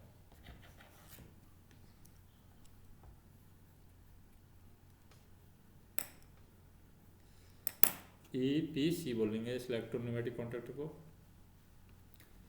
EPC electropneumatic contactor, electropneumatic contactor. Electropneumatic contactor में क्या होता है? EPC, यह कॉन्टैक्टर ट्रैक्शन पावर सर्किट में लगाए गए हैं। कहाँ पर लगाए गए हैं EPC? ये इलेक्ट्रोन्यूमेटिक कॉन्टैक्टर है, ट्रैक्शन पावर सर्किट में लगाए गए हैं। और सभी line contactor, shunting contactor C145 electropneumatic contactor है। तो यहाँ पर हम कह सकते हैं कि सभी लाइन कॉन्टैक्टर हैं वो हमारे शंटिंग कॉन्टैक्टर हैं। C145 है, ये इलेक्ट्रोन्यूमेटिक कॉन्टैक्टर हैं, और ये सभी HT कंपार्टमेंट में लगे हुए हैं। कहाँ पर लगे हुए हैं? HT कंपार्टमेंट में ये लगे हुए हैं। और EP कॉन्टैक्टर जो ओपन या क्लोज करने के लिए बैटरी की सप्लाई और कंप्रेस्ड एयर दोनों का उपयोग होता है। तो यहाँ पर हम कह सकते हैं EP कॉन्टैक्टर की बात करते हैं। EP कॉन्टैक्टर, जो EP कॉन्टैक्टर है हमारा EP कॉन्टैक्टर, इसको ओपन और क्लोज करने के लिए क्या करते हैं? इसको ओपन और क्लोज। EP कॉन्टैक्टर ओपन और क्लोज करने के लिए बैटरी की सप्लाई और कंप्रेस्ड एयर दोनों का उपयोग होता है। जब कॉन्टैक्टर की कॉइल को सप्लाई मिलती है, क्या होता है? जब कॉन्टैक्टर की कॉइल को सप्लाई मिलती है तो चुंबकत्व पैदा होता है। जब कॉन्टैक्टर की केबल को सप्लाई मिलती है तो चुंबकत्व पैदा होता है, और चुंबकत्व पैदा होने से हवा का रास्ता ये खोल देती है, और एयर प्रेशर से EP कॉन्टैक्टर क्लोज होता है। और लॉकों में C145, L1, L2, L3, L4, L5 और सभी शंटिंग कॉन्टैक्टर हैं वो हमारे EP टाइप के कॉन्टैक्टर होते हैं। फिर हम बात करते हैं कैम कॉन्टैक्टर के बारे में। अगला कॉन्टैक्टर हमारे पास में कैम कॉन्टैक्टर। कैम कॉन्टैक्टर में क्या है? जैसे कुछ लोगों में C118 भी हमारा EP टाइप कॉन्टैक्टर है। कैम कॉन्टैक्टर में बात करें, कैम कॉन्टैक्टर, यह कॉन्टैक्टर कैम अरेंजमेंट के द्वारा ऑपरेट होता है। AC लोगों में जो ग्रेजुएटर CGR 1, 2, 3 इस प्रकार के कॉन्टैक्टर हैं जो कि HT कंपार्टमेंट में लगे हैं। ये GR शाफ्ट के कैम द्वारा ऑपरेट होते हैं। कैम कॉन्टैक्टर CGR 1, 2, 3 है, ये GR शाफ्ट ग्रेजुएटर की जो शाफ्ट है उसके कैम द्वारा ये ऑपरेट होते हैं। फिर बात करते हैं ड्रम कॉन्टैक्टर के बारे में। कौन सा कॉन्टैक्टर है? Drum contactor. Drum contactor drum contractor क्या होता है? ये कॉन्ट्रैक्टर ड्रम के आकार के बने होते हैं जो कि सर्वो मोटर में भेजी गई हवा के अनुसार ऑपरेट होते हैं। सर्वो मोटर, तो ड्रम कॉन्ट्रैक्टर क्या होते हैं? ये कॉन्ट्रैक्टर ड्रम के आकार के बने होते हैं जो कि सर्वो मोटर में भेजी गई हवा के अनुसार ऑपरेट होते हैं। लॉकों के अंदर J1, J2, CTF 1, 2, 3 drum contractor हैं। J1, J2, CTF 1, 2, 3 हैं, ये ड्रम कॉन्ट्रैक्टर हैं जो कि कहाँ पर लगे हुए हैं? ये HTC में लगे हुए हैं और आवश्यकता के अनुसार ट्रैक्शन मोटर फील्ड कनेक्शन परिवर्तित करते हैं। कॉन्ट्रैक्टर में आने वाली सामान्य खराबियाँ क्या हैं? कॉन्ट्रैक्टर में आने वाली सामान्य खराबियाँ, तो कौन कौन सी सामान्य खराबी आती है कॉन्ट्रैक्टर में? कॉन्ट्रैक्टर के टिप का पिघल जाना, टिप पिघल जाते हैं कॉन्ट्रैक्टर के। दूसरा है मोबाइल जा का चिपक जाना, मोबाइल जा कॉन्ट्रैक्टर का चिपक जाता है। तीसरा है हमारा कॉन्ट्रैक्टर क्लोज होने के बाद सर्वो मोटर से एयर लीकेज होना। क्या होता है? सर्वो मोटर से एयर लीकेज होना, तो सर्वो मोटर से एयर लीकेज हो जाती है। चौथा है हमारा कि धूल अथवा कचरा आ जाने के कारण आर्मेचर का जाम हो जाना। धूल और कचरा आ जाता है तो उसकी वजह से आर्मेचर क्या हो जाता है? जाम हो जाता है। पांचवा है हमारा ड्राइविंग मैकेनिज्म का खराब हो जाना, ड्राइविंग मैकेनिज्म का खराब हो जाना। छठवा है हमारा कंट्रोल कॉइल का ओपन अथवा शॉर्ट सर्किट हो जाना, कंट्रोल कॉइल का ओपन अथवा शॉर्ट सर्किट हो जाना, ये इसका काम है। अब बात करते हैं इलेक्ट्रोमैग्नेटिक कॉन्ट्रैक्टर के मुख्य भाग क्या हैं। इलेक्ट्रोमैग्नेटिक कॉन्ट्रैक्टर के मुख्य भाग हैं फिक्स जा, पहला भाग क्या है? फिक्स जा। दूसरा भाग है मोबाइल जा। तीसरा भाग है ड्राइविंग मैकेनिज्म। चौथा भाग है हमारा कंट्रोल कॉइल। ये चार भाग होते हैं, फिक्स जा, मोबाइल जा, ड्राइविंग मैकेनिज्म और कंट्रोल कॉइल। अब बात करते हैं इलेक्ट्रोमैग्नेटिक कॉन्ट्रैक्टर को वेज करने की विधि तथा सावधानियां।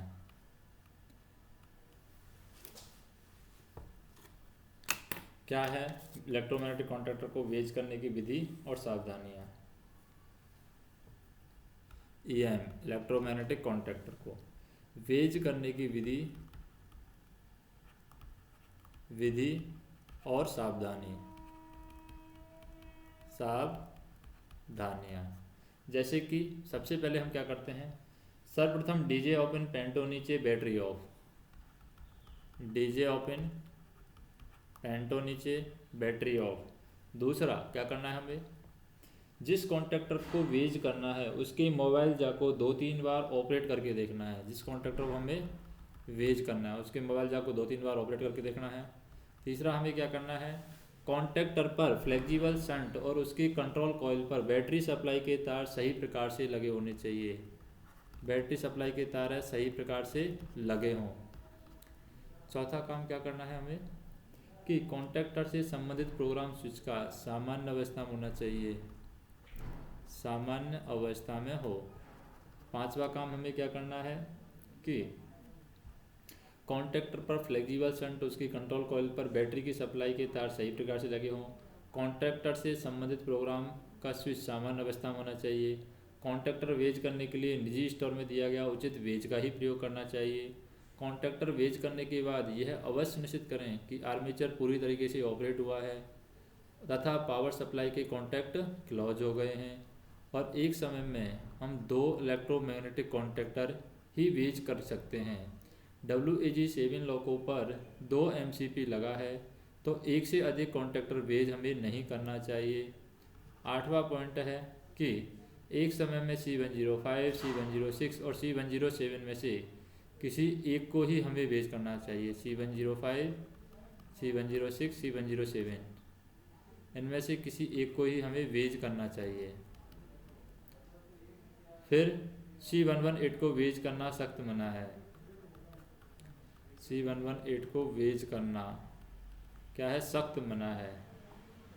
10वां है हमारा, कॉन्टैक्टर वेज करने के बाद यदि 3 फेज पावर सप्लाई के कॉन्टैक्ट टिप के बीच में एयर गैप रहता है, एयर गैप यानी कॉन्टैक्टर वेज करने के बाद यदि 3 फेज पावर सप्लाई के कॉन्टैक्ट टिप के बीच में अगर एयर गैप रहता है तो उस कॉन्टैक्टर को वेज ना करें। उसके बाद में हमें क्या करना है, उसके बाद में स्टैटिक कन्वर्टर लॉको में एमसीबी के कॉन्टैक्टर वेज करना सख्त मना है, परंतु C105, C106 और C107 तीनों को एक साथ वेज किया जा सकता है। इन तीनों को एक साथ हम वेज कर सकते हैं। फिर बात करते हैं इलेक्ट्रोन्यूमेटिक कॉन्टैक्टर को वेज करने की विधि और सावधानियाँ। इलेक्ट्रोन्यूमेटिक कॉन्टैक्टर यानी ईपीसी, इलेक्ट्रोन्यूमेटिक कॉन्टैक्टर को वेज करने की विधि और सावधानियाँ क्या क्या हैं। सावधानियाँ, पहला हम देखें, सबसे पहले डीजे ओपन और पेंटो नीचे, बैटरी ऑफ और ग्लोको ग्राउंड करेंगे। दूसरा क्या करना है, हमें एसटीसी में जा कर के वेज करने से पहले उसके ईपी वॉल्व के स्पेंडल को 2-3 बार हमें दबाना है। तीसरा काम क्या करना है, ईपी वॉल्व का न्यूमेटिक कंट्रोल कॉक बंद करना है। ईपी वॉल्व का न्यूमेटिक कंट्रोल कॉक बंद करना है। चौथा काम क्या करना है, ईपी वॉल्व का ढक्कन खोलें, उसके अंदर 1 या 2 सिक्के डाल करके उस कवर को दोबारा से क्या कर देना है, फिट कर देना है। पांचवा काम क्या करना है, ईपी वॉल्व का न्यूमेटिक कंट्रोल कॉक खोल दें। ईपी वॉल्व का जो न्यूमेटिक कंट्रोल कॉक है वो खोल दें। छठवां काम क्या करना है, कॉन्टैक्टर का क्लोज होना सुनिश्चित करें। सातवां काम क्या करना है, लॉको का अनग्राउंड करके सामान्य रूप से गाड़ी कार्य करें। लॉको को क्या करना है, अनग्राउंड करना है और अनग्राउंड करके सामान्य रूप से गाड़ी कार्य करना है। और बाद में हमें क्या देखना है, एक समय में अधिकतम 2 ईपी कॉन्टैक्टर ही वेज कर सकते हैं। और दूसरा, लाइन कॉन्टैक्टर के प्रत्येक ग्रुप में से केवल एक ईपी कॉन्टैक्टर ही हमें वेज करना चाहिए। फिर हम देखते हैं कि लाइन कॉन्टैक्टर के अलावा किसी अन्य ईपी कॉन्टैक्टर को वेज नहीं करना है। फिर हम देखते हैं CLW मेक ईपी वॉल्व क्या है। CLW यानी CLW ने जो बनाए हैं ईपी वॉल्व, उनके बारे में बात करते हैं। लॉक को ग्राउंड करना है, इलेक्ट्रो वॉल्व के स्पेंडल को दबा करके कॉन्टैक्टर के मोबाइल जाका फ्री मूवमेंट चेक करना है। स्क्रू खोल करके ईपी वॉल्व के कैप को हटा करके आर्मेचर के ऊपर मानक वेज रखें।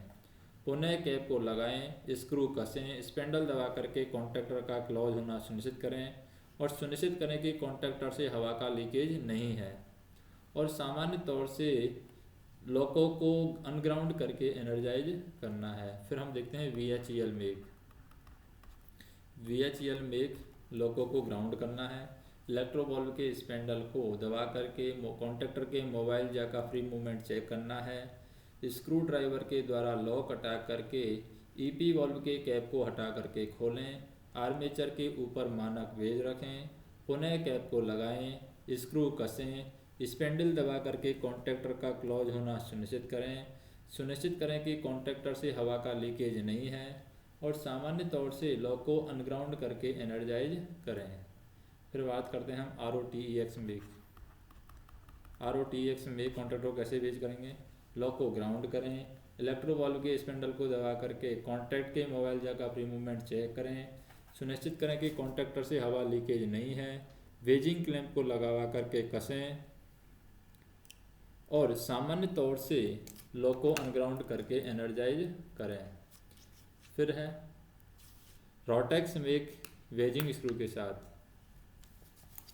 रोटेक्स मेक, ये रोटेक्स मेक है लेकिन वेजिंग स्क्रू के साथ में, वेजिंग स्क्रू के साथ। तो कहाँ यहाँ पर क्या होगा, लॉक को ग्राउंड करें, इलेक्ट्रो वॉल्व के स्पेंडल को दबा करके कॉन्टैक्टर के मोबाइल जाका फ्री मूवमेंट चेक करें, वेडिंग स्क्रू को क्लॉकवाइज घुमा करके कसें, सुनिश्चित करें कि कॉन्टैक्टर से हवा का लीकेज नहीं है, सामान्य तरीके से लॉक को अनग्राउंड करके एनर्जाइज करें।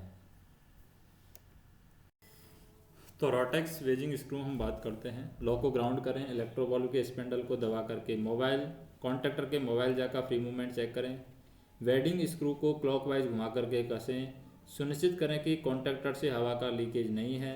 सामान्य तरीके से लॉ को अनग्राउंड करके एनर्जाइज करना है। फिर बात करते हैं रिले की। किसकी बात करते हैं हम? रिले की बात करते हैं। तो रिले हमारा एक संवेदनशील उपकरण है जो किसी पूर्व निर्धारित अवस्था जैसे कि प्रेशर, वैक्यूम, करंट, वोल्टेज आदि मिलने पर काम करती है। और जब उपरोक्त पूर्व निर्धारित अवस्था में कोई बदलाव आता है तो रिले ऑपरेट होकर के संबंधित सर्किट में बदलाव लाती है। जब रिले किसी सर्किट के लिए लगाई गई हो तो संबंधित सर्किट रिले के इंटरलॉक द्वारा पूरा होता है। और यदि रिले किसी मशीन और उपकरण की सुरक्षा के लिए लगाई गई है तो यह उस मशीन या उपकरण का सुपरविजन करती है। रिले के प्रकार की बात करें हम तो इलेक्ट्रिकल रिले होती है, मैकेनिकल रिले होती है। इलेक्ट्रिकल रिले में करंट रिले होती है जैसे कि QRSI। वोल्टेज रिले होती है इलेक्ट्रिकल रिले में जैसे कि Q20 वोल्टेज रिले है। मैकेनिकल रिले में जैसे प्रेशर रिले होती है QPDJ। वैक्यूम रिले होती है जैसे कि QVSI। तो कार्य के आधार पर रिले की बात करें जैसे हम बात करते हैं कंट्रोल रिले के बारे में। कंट्रोल रिले इन रिलों को संबंधित सर्किट को कंट्रोल किया जाता है। कौन यानी कंट्रोल रिले के द्वारा संबंधित सर्किट को कंट्रोल किया जाता है। जैसे कि Q50 रिले है, मेन कंट्रोल रिले है। Q100 रिले है, Q118 रिले है, ऑक्सिलरी सुपरविजन की रिले है। फिर है सिग्नलिंग रिले की बात करें तो यह रिले ऑपरेट होकर के चालक को संबंधित संकेत देती है जैसे कि QV60 ये सिग्नलिंग रिले है। QV61 ये भी सिग्नल रिले हैं, वो सिग्नल रिले कहलाती हैं। नेक्स्ट हम देखें सेफ्टी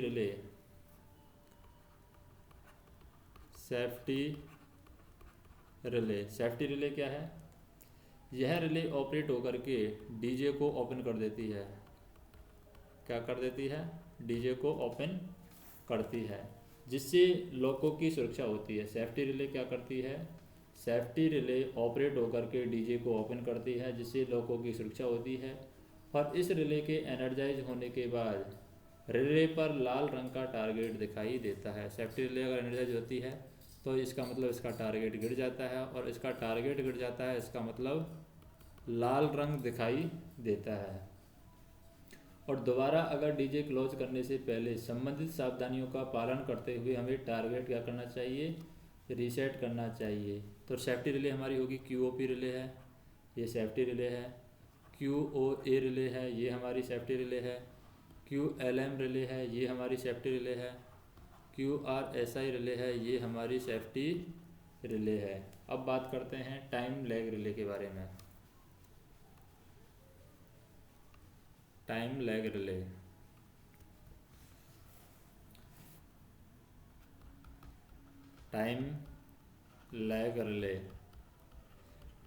रिले क्या है?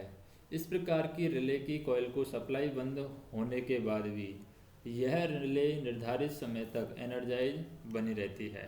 जो टाइम लैग रिले है, इस प्रकार की रिले की कॉइल को हम सप्लाई बंद होने के बाद भी यह रिले निर्धारित समय तक एनर्जाइज बनी रहती है।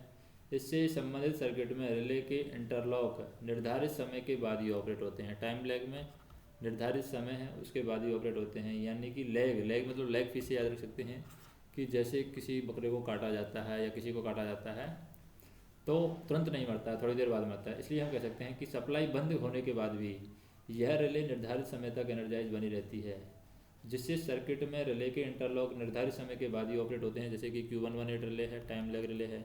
Q44 रिले है, टाइम लैग रिले है। Q119 रिले है, टाइम लैग रिले है। फिर है सुपरवाइजिंग रिले कौन सी रिले होती हैं? तो सुपरवाइजिंग रिले है, उनके बारे में बात करते हैं। सुपरवाइजिंग रिले यह रिले ऑक्सिलरी के कार्य पर निगरानी रखती है। संबंधित ऑक्सिलरी के कार्य न करने पर डीजे ट्रिप करके उसकी सुरक्षा करती है। जैसे कि QPH, QVSL, QPH है, QVSL है और QVRH है। QPH, QVSL और QVRH ये सुपरवाइजिंग रिले है। फिर बात करते हैं time delay relay. Delay relay. क्या है time delay relay? Time delay relay की बात करें, इस प्रकार की रिले को कंट्रोल कॉइल को, जो टाइम डिले रिले होती है हमारी, टाइम डिले रिले की बात करें, इस प्रकार की रिले की कंट्रोल कॉइल को विद्युत सप्लाई देने के बाद निर्धारित समय के बाद ही ऑपरेट होती है, जिससे संबंधित कंट्रोल सर्किट पर इसके इंटरलॉक निर्धारित समय के बाद लगते हैं, जैसे कि QTD 105, QTD 105, QTD 106, QTD 106। ये क्या है? हमारी टाइम डिले रिले हैं, यानी हम कह सकते हैं TD मतलब टाइम डिले, से ही पता चल रहा है TD टाइम डिले रिले है, यानी डिले कर देती है ये। अब बात करते हैं इंटरलॉक की। इंटरलॉक क्या होते हैं? तो रिले या कॉन्टैक्टर का महत्वपूर्ण भाग होता है इंटरलॉक। इसका कार्य है परिपथ में करंट के प्रवाह को नियंत्रण करना। इंटरलॉक बनावट के आधार पर फिंगर टाइप या ब्रिज टाइप दो प्रकार के होते हैं। इनकी पोजीशन रिले एवं कॉन्टैक्टर की पोजीशन पर निर्भर करती है। पोजीशन के आधार पर होते हैं हमारे नॉर्मली ओपन इंटरलॉक, इस तरीके से होते हैं नॉर्मली ओपन इंटरलॉक। रिले की डी एनर्जाइज अवस्था में ये क्या होते हैं? रिले की डी एनर्जाइज अवस्था में जो इंटरलॉक खुले रहते हैं उन्हें नॉर्मली ओपन इंटरलॉक कहते हैं, और ये रिले के एनर्जाइज होने पर इनके NOI हैं वो हमारे क्या हो जाते हैं? क्लोज हो जाते हैं, इस तरीके से क्लोज हो जाएंगे। अब है नॉर्मली क्लोज इंटरलॉक, इसको हम कहेंगे रिले की डी एनर्जाइज अवस्था में जो इंटरलॉक क्लोज रहते हैं डी एनर्जाइज अवस्था में उन्हें नॉर्मली क्लोज इंटरलॉक कहते हैं, और रिले के एनर्जाइज होने पर NCI ओपन हो जाते हैं। अब एनर्जाइज अवस्था में रिले को वेज करने की सावधानियां क्या हैं? तो एनर्जाइज अवस्था में वेज करना है तो वेज करने की सावधानियां हम देखें। पहली सावधानी है, किसी रिले को वेज करने से पहले DJ ओपन, पेंटो नीचे, HPA को ऊपर कर लेना चाहिए। रिले को वेज करने से पहले उसके आर्मेचर को 2-3 बार हाथ से दबा करके देख लेना चाहिए। रिले वेज करने के लिए प्लंजर को दबाएं, निश्चित स्थान पर उचित प्रकार की लकड़ी का वेज वन लगाएं। वेज करने के बाद यह सुनिश्चित कर लेना चाहिए कि रिले का प्लंजर ढीला तो नहीं है, रिले के सभी इंटरलॉक ऑपरेट हो गए हैं। यदि किसी रिले को वेज करके गाड़ी चला रहे हैं तो उससे संबंधित सावधानियों का पालन हमें करना है। रिले का मैनुअल कंट्रोल किसी कुचालक वस्तु की सहायता से लॉकों की चालू अवस्था में ही ले सकते हैं। यदि रिले मैनुअल कंट्रोल लेने के बाद अपने आप एनर्जाइज हो जाती है तो उसे वेज करने की आवश्यकता नहीं है। बिना मंडलीय आदेशों के किसी भी रिले को डी एनर्जाइज अवस्था में वेज न करें। केवल रिले Q51, QVCD, QEMS को डी एनर्जाइज अवस्था में वेज कर सकते हैं। फिर हम बात करते हैं विभिन्न कंपनियों के बने रिले का नाम और वेज करने का तरीका। विभिन्न कंपनियों को बने रिले के नाम, जैसे PC8 की बात करते हैं, ये रिले है हमारी। एनर्जाइज अवस्था में वेज करने का तरीका क्या है? रिले वेज की सावधानियों का हमें पालन करना है। सील हटा करके सेफ्टी कवर खोलना है। प्लंजर को अधिक दबाव न डालने, प्लंजर को अधिक दबाव न डालते हुए दबाएं। उपयुक्त आकार का वेज हमें लगाना है, और वेज करने के बाद रिले के इंटरलॉक ऑपरेट हो गए हैं यह सुनिश्चित करें, और रिले का सेफ्टी कवर लगाएं यदि लग जाता है तो। फिर है डी एनर्जाइज अवस्था में वेज करने का तरीका। दूसरा क्या है हमारा? डी एनर्जाइज अवस्था में वेज करने का तरीका। वेज करने का तरीका, डी एनर्जाइज अवस्था में वेज करने का तरीका क्या है? रिले वेज की सावधानियों का पालन करें। सील हटा करके रिले का सेफ्टी कवर खोलें। प्लंजर के पिछले बाजू में खाली जगह पर वेजिंग लगाएं। रिले का सेफ्टी कवर लगाएं यदि लग जाता है तो, और वोमा रिले वेजिंग स्क्रू के साथ में है। सीट हटा करके रिले पर दिए गए स्क्रू को उंगलियों से क्लॉकवाइज घुमा करके कस दें। वेज करने के बाद रिले के इंटरलॉक ऑपरेट हो गए हैं यह सुनिश्चित करें, और वोमा रिले वेजिंग स्विच के साथ में सील हटा करके रिले के कवर को खोल दें और रिले पर लगे स्विच को ऑन करें। फिर हम देखते हैं comet relay. Comet relay, comet relay क्या है? कॉमेट रिले की बात करें, सील हटा करके रिले पर दिए गए लॉक को खींच करके नॉब को 90 डिग्री घुमाएं और वेज करने के बाद रिले पर पीला फ्लैप विंडो में दिखाई देना सुनिश्चित करें। फिर टारगेट वाली रिले रीसेट करना। टारगेट वाली रिले रीसेट करना। टारगेट वाली रिले किस तरीके से रीसेट की जाएगी?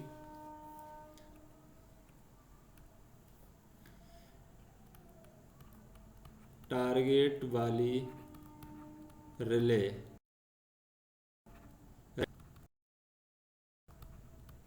वाली रिले को किस तरीके से रीसेट किया जाएगा?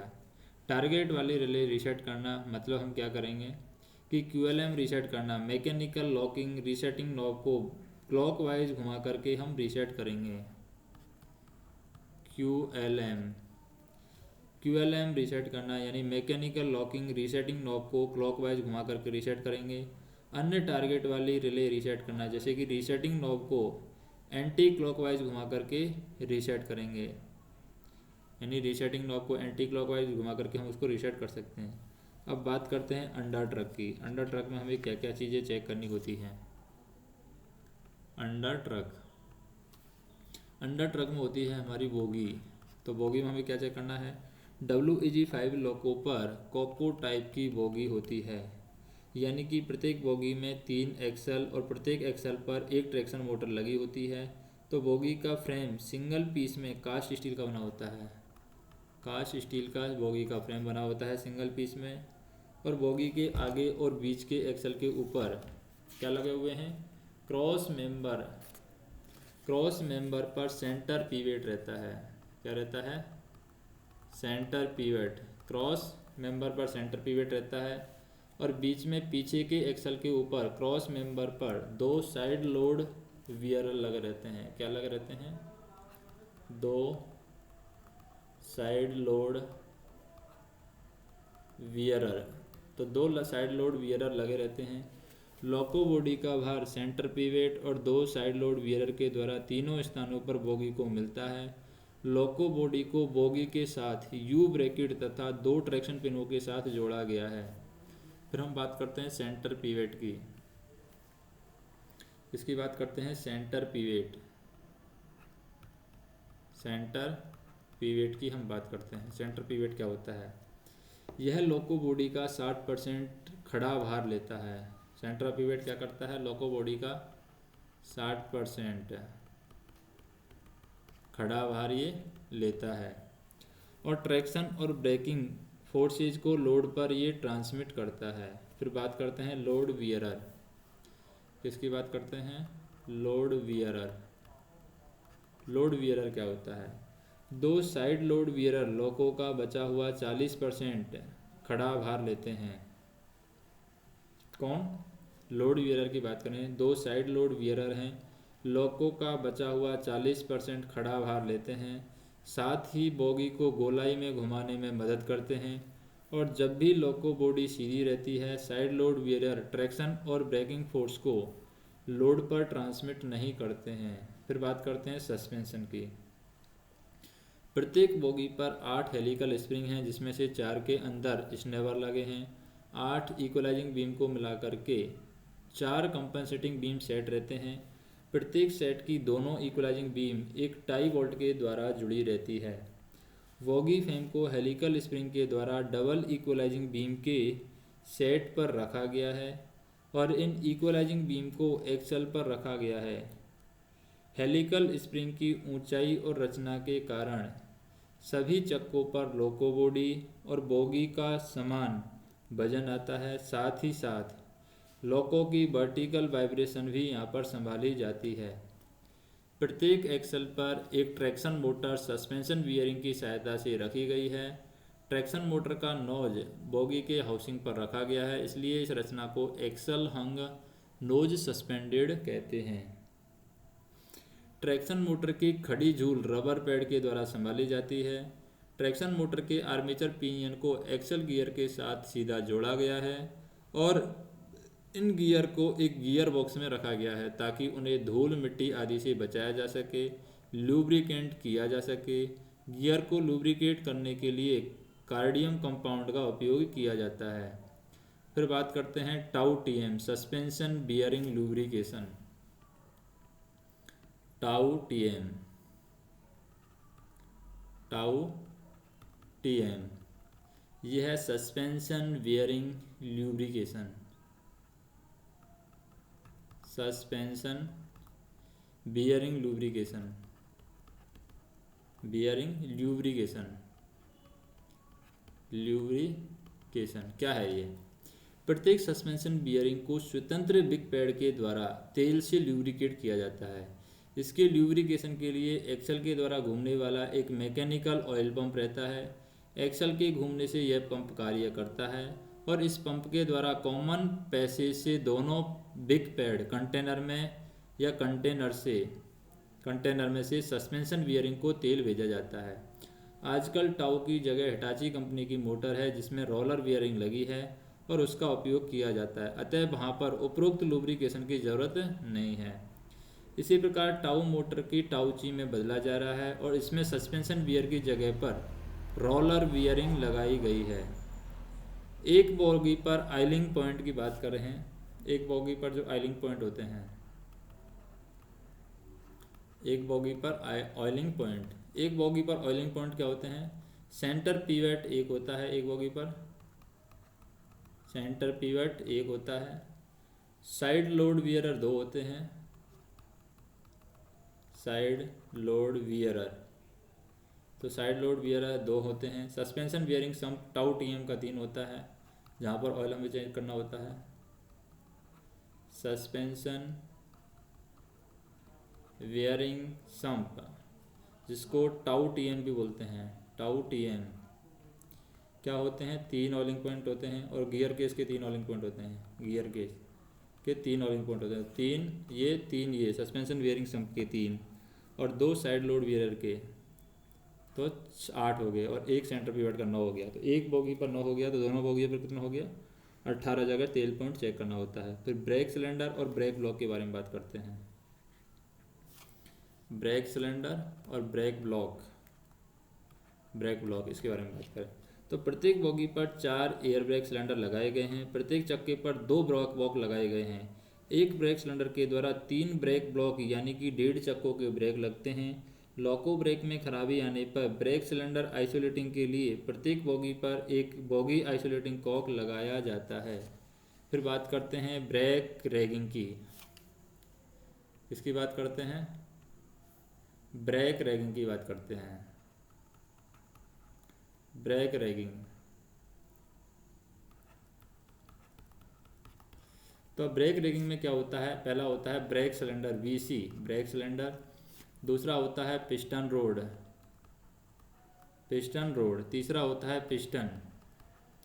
चौथा होता है brake lever, VL, brake liver.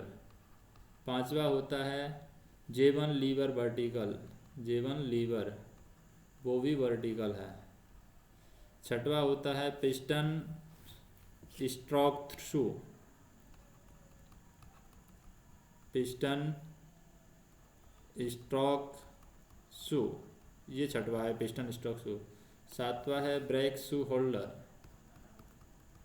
Break shoe holder, ये सातवां है। आठवां है ब्रेक शू, ब्रेक शू। नौवां है ब्रेक ब्लॉक, ब्रेक ब्लॉक। 10वां है brake assembly hanger pin, brake assembly hanger pin, hanger pin. 11वां है brake pull rod, brake pull rod. 12वां है J ब्रैकेट और 13वां है टाई बार तथा safety pin, safety chain, tie bar तथा सेफ्टी चेन, ये 13वां है। अब बात करते हैं ट्रैक्शन मोटर से चक्कों तक पावर ट्रांसमिशन। ट्रैक्शन मोटर से चक्के तक पावर ट्रांसमिशन, चक्के तक पावर ट्रांसमिशन। तो यहाँ पर हम बात करें, जब ट्रैक्शन मोटर को सप्लाई दी जाती है तो उसका आर्मेचर घूमता है। क्या होता है? उसका आर्मेचर घूमेगा। हम यहाँ पर देखते हैं ट्रैक्शन मोटर से चक्के तक पावर ट्रांसमिशन किस तरीके से होता है। जैसे जब ट्रैक्शन मोटर को सप्लाई दी जाती है, किसको सप्लाई देते हैं हम, ट्रैक्शन मोटर को सप्लाई देते हैं, तो इसका आर्मेचर घूमता है। ट्रैक्शन मोटर का क्या घूमता है, आर्मेचर घूमता है। और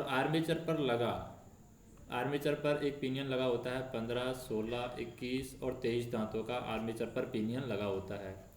और पिनियन से लगा कौन सा, वुल गियर घूमता है। पिनियन से लगा होता है 62, 65, 58, 58 दांतों वाला बुल गियर पिनियन से लगा होता है, तो वो घूमता है।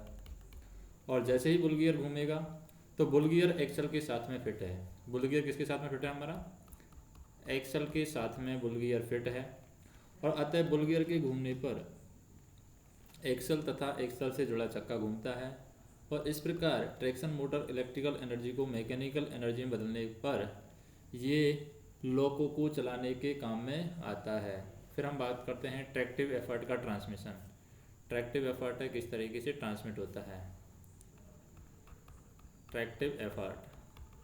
तो ट्रैक्टिव एफर्ट की बात करें, एक बार चक्का घूमता है तो उसके साथ में जुड़ा एक्सल बॉक्स भी घूमता है। कौन सा बॉक्स घूमता है, एक्सल बॉक्स घूमता है। एक्सल बॉक्स है मूव करता है। और एक्सल बॉक्स ट्रैक्टिव एफर्ट को बोगी हॉर्न के द्वारा बोगी को ट्रांसफ़र करता है। क्या करता है ये, एक्सल बॉक्स ट्रैक्टिव एफर्ट को बोगी हॉर्न के द्वारा बोगी को ट्रांसफ़र करता है, बोगी को ट्रांसफ़र करता है। तीसरा क्या करते हैं, बोगी सेंटर पिवट के द्वारा ट्रैक्टिव फोर्स को लोको बॉडी को ट्रांसमिट करता है। इस तरह लोको हमारा चलता है। लोको बॉडी में सीवीसी जुड़ी हुई है। लोको बॉडी में क्या जुड़ा हुआ है, सीवीसी जुड़ा हुआ है। अतः बॉडी से ट्रैक्टिव एफर्ट सीवीसी और लोड को मिलती है। बॉडी से ट्रैक्टिव एफर्ट किसको मिलता है, सीवीसी और लोड को मिलता है। अब बात करते हैं वर्टिकल लोड ट्रांसमिशन। क्या कर देखते हैं हम, वर्टिकल लोड ट्रांसमिशन हम देखते हैं। Vertical load transmission. Vertical load transmission क्या है, loco body centre pivot plus side load wearer.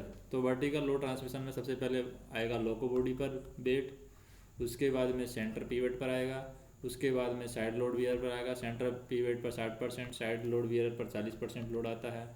उसके बाद में बॉडी फ्रेम पर आएगा, बॉडी फ्रेम के बाद में हेलिकल स्प्रिंग पर आएगा, हेलिकल स्प्रिंग के बाद में इक्वलाइजिंग बीम पर आता है, इक्वलाइजिंग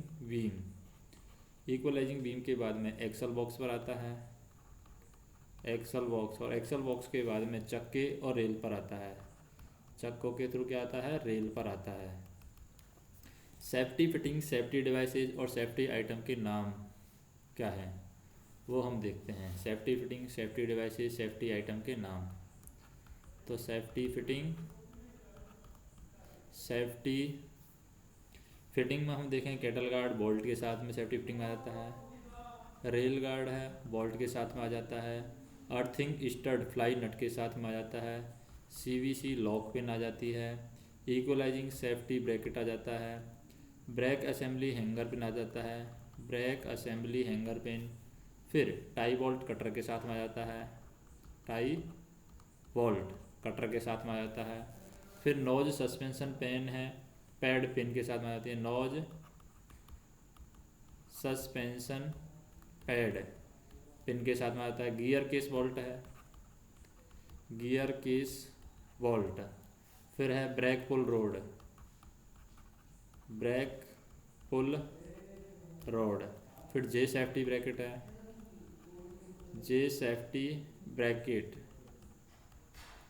जे सेफ्टी ब्रैकेट के बाद में brake cross tie bar safety chain के साथ में, ब्रेक क्रॉस टाई बार किसके साथ में, सेफ्टी चेन के साथ में, सेफ्टी चेन BCD के साथ। फिर सस्पेंशन वियरिंग और हाउसिंग बोल्ट है, सस्पेंशन वियरिंग और हाउसिंग बोल्ट है, हाउसिंग बोल्ट। फिर है boggy safety pin, boggy safety pin है। फिर हम बात करते हैं किसकी, सेफ्टी डिवाइस की बात करते हैं। सेफ्टी डिवाइस में क्या क्या आ जाता है, सेफ्टी डिवाइस, सेफ्टी डिवाइस में आ जाता है हैंड ब्रेक, सेफ्टी डिवाइस में आता है वाइपर है, सेकंड सेफ्टी डिवाइस में आता है हॉर्न है, सेफ्टी डिवाइस में आता है हेडलाइट, सेफ्टी डिवाइस में फ्लैश लाइट, सेफ्टी डिवाइस में मार्कर लाइट, सेफ्टी डिवाइस में फ्यूज, सेफ्टी डिवाइस में रिले, सेफ्टी डिवाइस में AFI air flow indicator, safety device में स्पीडोमीटर, सेफ्टी डिवाइस में वजर, सेफ्टी डिवाइस में और VCD सेफ्टी डिवाइस में आता है। फिर सेफ्टी आइटम की बात करते हैं, सेफ्टी आइटम में क्या क्या आता है। सेफ्टी आइटम जाती है, तो सेफ्टी आइटम के अंदर हमारा अर्थिंग पोल केबल है, सेफ्टी आइटम के अंदर आता है spare coupling, spare coupling safety item के अंदर आता है spare BP and FP safety item के अंदर आता है डेटोनेटर, डेटोनेटर है ये सेफ्टी आइटम के अंदर आता है लैडर, सेफ्टी आइटम के अंदर आता है फील्ड टेलीफोन, सेफ्टी आइटम के अंदर आ जाता है अग्निशामक यंत्र, सेफ्टी आइटम के अंदर आता है वुडन वेजेज, सेफ्टी आइटम के अंदर आता है यू क्लैंप, ये सेफ्टी आइटम के अंदर आता है और स्पेयर फ्यूज, स्पेयर फ्यूज ये भी सेफ्टी आइटम के अंदर आ जाता है।